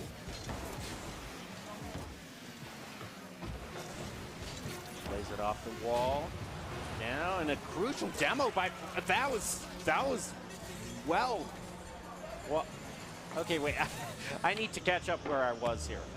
Oh, okay. I thought that was Potato taking out Quez, but it was Quez making a last-ditch effort there. Trying to rotate back was just a bit too late. That's the 3rd time we've seen a demolition onto someone taking a shot on goal, and it's still going in.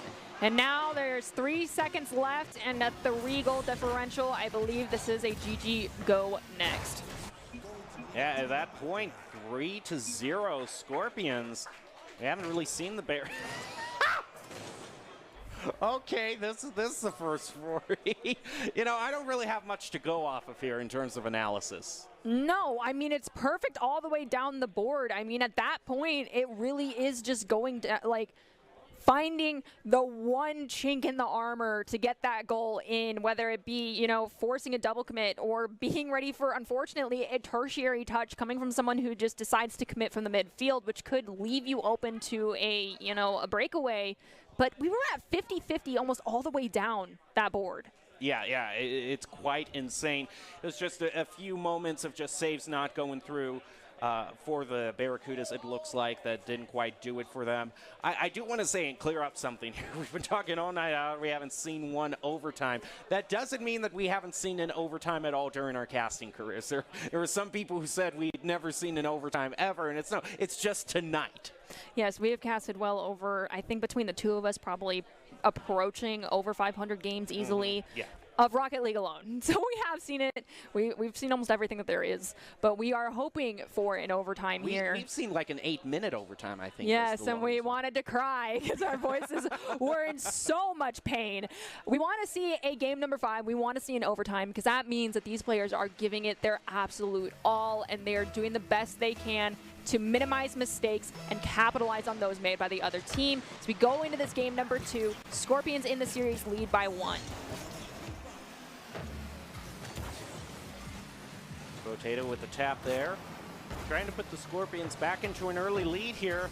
Just bounces off the backboard. No go to speak of thus far, but Gababy trying to change that. Passes it back over to Nano. Potato's probably going to meet him in mid-air here. Oh, actually, it's Quez and manages to ground it. Gababy takes out Quez, though. Quez respawns, though, and fresh off the respawn, passes it over. Actually, it's going to take it. Oh, that was a bit odd there. I thought he was passing to Greed.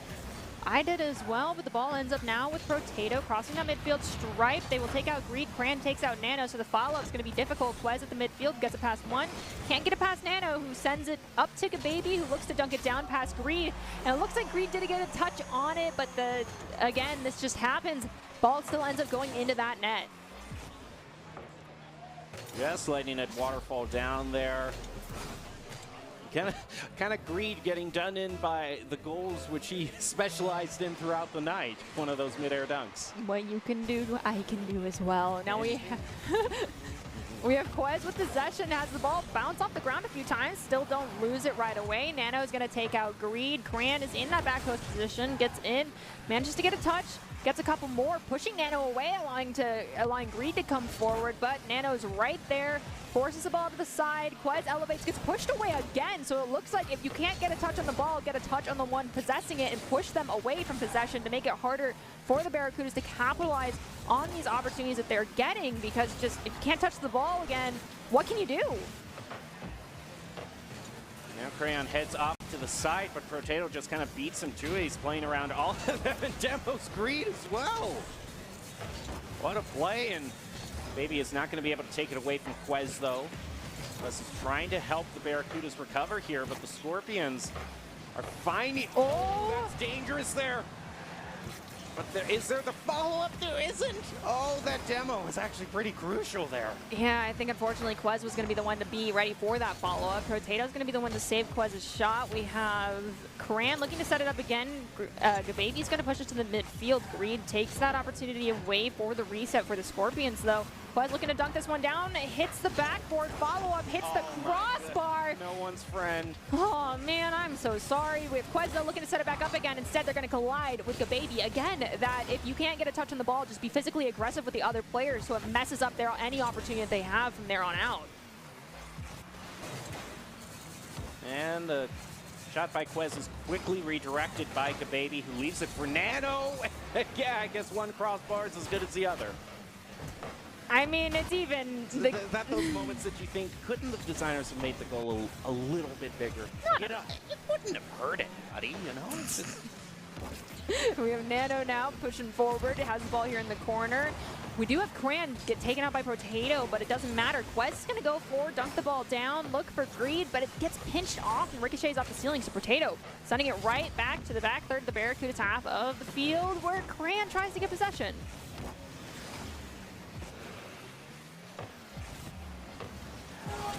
What? That was a little weird. I've never seen that before. I have not either, but Quez's shot did not manage to squeak its way past. We have another shot on goal. It's going to hit the crossbar. Gets saved by Quez from Potato. Quez centers it up. Nano, though, is going to snag it before Cran can get the official touch on it. Cran does manage to redirect it, but it's still here in front of the Barracuda's goal. Oh, 4 people have elevated. Gababy's the only one to get a shot credit. No save credit goes to anybody. And we're still at a 1-goal game. Weird acrobatics there by Gabe. Rebound Potatoes taking out Crayon. Again, no, they didn't even touch the ball. I guess they were leaving it for Quez to try to get the clear there. I don't know, something's been weird these last few minutes. Maybe it is what you were saying of like it's been a long day. It's been the end of a long day, and sometimes you do see kind of that fatigue starting to set in. Well, we've got 45 seconds left in this game, number 2. Scorpions win. It puts them at match point. Barracudas do. Then we go to a best of 3, but they still need to find a goal. They've got 37 seconds to do so. Quez gets a shot, turned away by Nano. Nano's going to pop it up at the midfield, get it past another one. It's going to hit the wall, though, and be sent immediately to the midfield by Quez to Greed. The dynamic duos. Quez takes a shot and is turned away by Gababy. If there is one save there, because normally when we do top plays of the game, we do goals, but there's one save that needs to be a play of the game there. It's that one right there. I 100% agree with you, because now we are at 8 seconds. You can hear the crowd counting down, and the Barracudas desperately wanted that goal, but Greed might be able to close this one out and get a goal to send us into overtime. Can we? We do not. Oh, wait, nope. Yep, okay. Ball hits the ground. Scorpions are now at match point. I still have yet to see an overtime. Now this is a bit more, this is a little bit better information to work off of than just everything tied at 50. Yeah, the shots are... They're still more in favor of the Barracudas, which is surprising considering that the ones that went out this game are, you know, the Scorpions. What do you think is going wrong right here? Because Well, it's too obvious. The crossbar is too large. okay, so we all agree to delete the crossbar or make it 2 pixels. Yep. I got to say, I will say, one thing I do know is, like, the pressure has got to be ramping up a little, because as you see everyone behind us right now, those are all the players from the other games, Overwatch and Valorant. They've just started. All eyes are going to be all in Rocket League, just the last stragglers that are still competing for the night. No pressure. No pressure at all. That's why you heard the countdown was a little larger that time, because all the players are now starting to watch.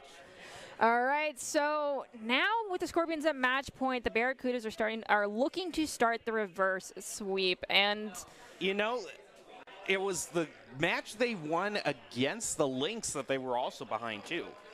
So Barracudas in the match that we did see with them kind of did have that come from behind victory. And it's not uncommon to see it. And I mean, you genuinely, as you mentioned earlier, these players need to go in and treat this as though it's 0-0, that it's still anybody's game, and that this is the start of everything. But granted, the mounting exhaustion might be playing a little bit into the conundrums that we witnessed in that last game as we jump into game number 3. This is match point for the Scorpions. We'll see if they can close it out. He's going to get a slight tap in midfield. It's left for Crayon. Now back over to Quez. Elevates up, trying to get the first goal. It just gets deflected by Potato, keeping the score tied at 0-0. But already 20 seconds in, both teams are showing a bit of fight. And immediately Quez goes, and the Barracudas do not want to be counted out. Yeah, there we go. Beautiful shot on goal there from Quez. The question is, can they do it again? Scoring early and getting in the lead early, that 2-goal differential is very important, but it's difficult to maintain for a full duration when you do it very quickly. So the question is, will the Scorpions respond, or are the Barracudas going to get to start to run away with the scoreboard here? Back over towards Potato. We need to find a goal there, but again, Barracudas steal it away from him. At this point, Crayon tries to get a tap there. It just heads back way over to the other side of the field where Potato's waiting, though, trying to play off Gababy, but Quez is going to break that up. Gababy takes out Greed. Grant now pushing forward with possession, ends up pumping it up over towards Nano. We have a slight double commit here between them and Potato, and we do see Nano get taken out by Greed as a return favor. Quez looking for a clear, does find it. Another double commit between them and another teammate, but the other one did not get a touch on it, so it wasn't super bad as we see a double demo between Nano and Crayon. And what's really standing out to me here is considering what we saw in the match against the Lynx, you know, we haven't seen too much from Greed, which kind of surprises me. I don't know if the Scorpions have kind of found the secret sauce, if you will, to try to prevent the star player from playing, but what they're doing is really working here. They're keeping the Barracudas at bay. You know, the Barracudas lead right now 1-0. We've got 3 minutes for the Barracudas to maintain that lead, but Did you see that? it almost happened again. But it was still a double commit, even though it didn't happen there. Both of the players already were up in the air to that there, so we don't want to see those kind of mistakes being made by either team. That could be all the difference here late at night. Lots of double commits have already happened in this game, more than I think we've seen thus far in a single game of Rocket League. Yep. I really think that speaks to the exhaustion coming out of these players. Nano, I am so sorry. There but we go. okay, Potato saves it. there we go. That we really need to shrink that crossbar. It really is. It's a real problem here. I don't know. Maybe that's just a thing for big tournaments there. It's like it's hidden code in the game that makes it just slightly more obtrusive. Going into this next kickoff, it's going to be Potato and Quez who go for it. It's going to hit the ceiling. Greed will elevate. Try to set it to Cran. Cran's going to play it off the wall to Greed yet again. The rotation forward has already come out from the Scorpions. Looks like Potato's going to be the one to try and set up this play. Quez elevates and is going to drag this ball down, play it around Gababy, send it to Cran. Cran gets it past one, but sends it too far to one side, allowing Nano to get a touch on it. Ball still here in the corner. Another shot on goal turned away by Gababy from Quez. Well, we have a tie right now, but if any of the night is anything to go off of, then we probably won't see an overtime. One of these teams is probably going to score before the timer reaches 0. But here we go. Scorpions are going to try to make that happen right now, but they find a bit of odd positioning there. Oh, but Crayon finds a way. All right, so a 1-goal lead. Can you maintain it and prevent the Scorpions from walking away here? Because they already at match point. Because if they win this one, that is it. That is the end of the evening. So the Barracudas have to win this one, and then another one, and another one if they want this victory. They got to play a lot of clean Rocket League. So far, they're starting to do it, but Gababy just made a great save from Greed's shot on goal. The follow-up shot is going to be turned away as well. I don't know if we've necessarily seen for this match, once the lead is a 2-goal lead, like the other team hasn't been able to make that up. So it's like a goal here for the Barracudas I would think almost cement it. We're just going to have to see, and Quez is going to go after that. Stolen away by Nano, though. Back toward the goal. It's going to be pinched right between Greed and the wall, too. And it sets it up, but Scorpions just didn't quite set it up as well as I alluded to. But Scorpions still have some fight in them. Greed is going to collide with, I believe that was Nano. Gababy takes out Quez. Greed is elevating with possession. Nano's going to go for the challenge. Dunks it down. Gets it past Quez. It does look like Greed, though, is going to be able to go forward. Cran got taken out by, I believe, Gababy. Ball is on the Barracudas half of the field. Scorpions hungry for an extra goal for themselves right now to equalize us because they're down by 1. Shot on goal from Nano is going to get saved by Gababy, and it's already crossing that midfield stripe into Scorpions territory.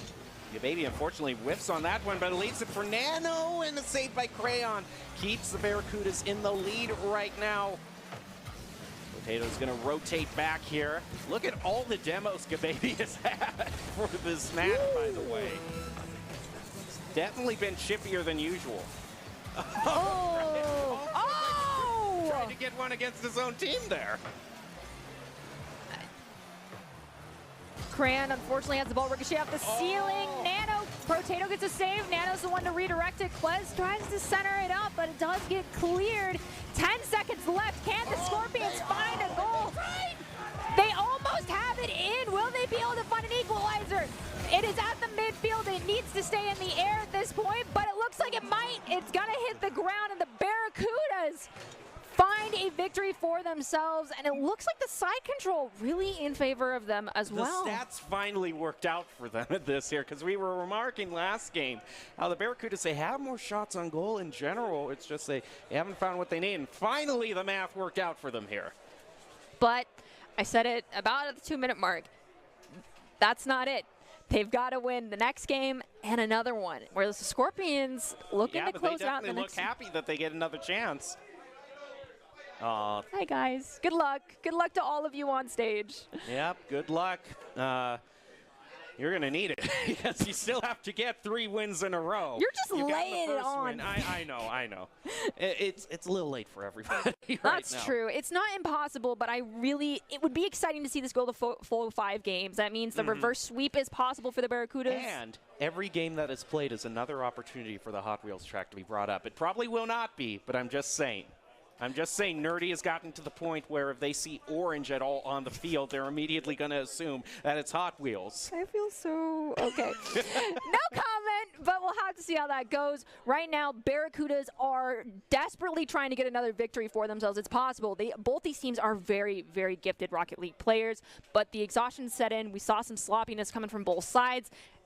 If someone capitalizes on those moments, we could see someone start leading the charge here. Barracudas have 1 victory. Scorpions have 2, so Barracudas looking to put themselves at match point. Oh, they might immediately start with a lead to Crayon. Out of nowhere here. Sometimes that just happens right off the kickoff. The team's off to the side trying to grab their boost, and you just score on them. 12 seconds, so very quick fashion. We have Gababy win the next kickoff, though. It does not go directly into the net, allowing Quez to grab it. He's going to do some fantastic aerial play, but taken away, and the ball's going to get sent to Nano on the ground. Shot from Gababy, turned away by Cran. You see a demo onto Nano. Shot on goal from Potato, saved there, I believe, by Greed. Ball at the mid, Nano pushes it towards the side, looking for a redirect, but it's popped up by one of the defenders instead. But as I say that, Nano finds a goal for themselves. It is not over by a long shot here. What a great play. Unfortunately, some mispositioning there. There was only one. Quez was the only one to try to defend there. Flew right past him. Once the back post was completely open, took their shot. Cran took a... Oh! What is even happening at this point? This was very interesting. We had Greed try to get a touch on it. They whiffed it. Cran went for the demo, and unfortunately that meant that back post was left open, and Nano was like, I got it. I like how Greed just hit the brakes there and stopped in midfield because he realized at that moment you could only watch it heading. I made a mistake. The Barracudas can recover. Yes. I mean, they've shown that they're a team that can rally. They've been in very similar situations. Both these teams have been in similar situations. So just under 4 minutes, it's still anybody's game. They only need to find 1 goal to tie things up if you're rooting for the Barracudas. We have Potato, though, take out Greed, and ball is still over here on the Scorpion side, and Cran manages to just find the opportunity to push that ball across that goal line and find the equalizer for the side of the Barracudas. I talked about them earlier when it comes to both these teams' rosters. They have like the give and the go playmakers, both of them, but then there are those kind of sleeper players which come in the form of a Cran for the Barracudas and then Potato more for the Scorpions. Those people that are very gifted on the defense, but when they need to be the clutch player, they can do it as well on the offense. Quez moves around the corner, is going to be facing off against Nano here, who stops at midfield. The baby now takes control of it. Nano was hanging back there, actually goes up to demo Crayon in the goal. Leaving only 2 to defend for a short time, but now we have Crayon respawn back. Quez just at the last moment gets the clear, but follow up there by the baby. Nano, excuse me, gets the hat trick. Ball's popped up, and it looks like Greed tries to get in defensive positioning, but can't quite find it. Nano just barely squeaks that ball in, now up by 1, but 3 minutes and 16 seconds. Barracudas have the opportunity to find the 3rd goal for themselves as well. Around the corner, Quez goes, pushing Gababy out of the way. It's way back on the field. Gonna just keep an eye on things where Nano tries to get another goal. Is waiting for the follow-up. Gababy already committed to it, but misses. Now Crayon is trying to make their next play. Quez is following quickly after him to play off. There goes the centering pass, and oh, they just tried to dunk it in there, but Potato read it and is able to save it. Ball's at the midfield. Cran tries to get it across that stripe. Can't do it, though. Nano here puts The ball into the corner. Quez tries to find a clear. Stop by Potato. Gives it to Nano, but Nano can't get a touch on it, allowing Cran the opportunity to push forward with possession now, crossing that midfield stripe. Knocked way back toward midfield. It's back across the mid-stripe. Crayon unable to stop the onslaught of Scorpions just charging him. Now Greed rotates in here. It's actually going to be Quez, and that's, yeah, I didn't like what I saw there. They almost paid for that one there. They both double committed there. The double commit, triple commit there coming out from the Barracudas did not end up being there on doing just yet. They managed to find the save. Ball's at the mid. Grant's going to elevate. They're trying to center it up, but it looks like the angle was just not quite right. They finally find it from Quez, but Baby ends up being the one to grab it, who gives it to Nano. And Nano gets taken out by Greed, so it's going to make this goal-scoring opportunity for the Scorpions that much harder and the clear easier. They find it, the breakaway is there, but it looks like the rotations are not. And the thing that concerned me about seeing that double commit was at the time, it did not come at a time that was crucial. Like, you don't want to double commit, but if it's like to save a goal that's about to happen at the last moment, you can understand why someone would be, oh, I got to save the ball right now. But that ball wasn't even heading toward the goal. There was plenty of time for the Barracudas to wait there. So if we've seen mistakes like that at times like that, that might spell really bad news here for them, because Scorpions still lead 1 goal. We are ticking down into what could be the last minute here for our Rocket League games today. Barracudas are desperately trying to find a goal for themselves. A double commit there does allow Quez to find a save. At the midfield, it does look like Quez will steal the ball away from Potato. They are gonna, okay, Gababy is gonna grab it off the wall. Nano and Potato both go after it though, so that double commit makes things a little bit difficult here on the offensive side. Solo queue mentality is slowly creeping in. Every time we're seeing a lot more bunch ball, just people bunching up around the soccer ball and all going after it there. Cran has to battle out for possession here. Does look like they had Greed come in and help out. A ricochets off the ceiling is volleyed immediately right across the field to the back third here on the Barracuda side. We're dwindling down to 10 seconds left on this clock. The Barracudas looking for goal number 3. If this ball at the 1 second mark hits the ground, that is it, and the Scorpions walk away with the victory. But it's not impossible. Cran sends it to Quez, but unfortunately it does end up hitting the ground, and with that, the Scorpions will walk away with the victory. With the championship, too. The team that we weren't even aware of at all through the round robin. When the bracket stage hits, they surprised us all and got the win. Huge congratulations to the Scorpions. Yes, nicely done, you guys. And I apologize for the exhaustion you must be feeling, but it's the nature of the beast. Everyone did a fantastic job today. And do you, by chance, have any major takeaways from today's Rumble round robin that we got to see? I think a big thing that we got to take away is just kind of the importance of endurance and keeping your performance at the same level here, because we saw such great play by the Barracudas when they were going up against the Lynx, but I didn't quite see that same fire, I suppose, that I saw them, and that just might be due to the lateness of the hour, but it's just one of those things that in these types of tournaments you gotta not only do well, but you can't burn out. And I'm not saying that they did burn out. I can't get inside their heads, but it just seemed like what we saw against the Lynx wasn't there against the Scorpions. Yeah, I have to agree with you on that. And that just comes with time. For a lot of these players, it's their first LAN event ever, and that can be the experience is vastly different. The atmosphere is different. It's both exciting and exhausting at the same time. They will have more Rocket League to play, but for now, congratulations to all of our teams on a very exciting Rocket League event here for us in person. And with all of that competition aside, that was absolutely amazing to cast. Thank you all for making the journey over here. And make sure to join us next week on Wednesday at 6 p.m. Eastern Standard Time for the week 2 of our Summer Rocket League Rumble. And not only next week, the next few days as well, because this is the multi-day event. So we have a lot to come. Yeah, a lot. You're not going to want to miss it. But congratulations to each and every one of you. And with that being said, I hope everyone has a lovely night and you take care of yourselves. You get some rest. Make sure you take a shower. And we'll see you all here tomorrow.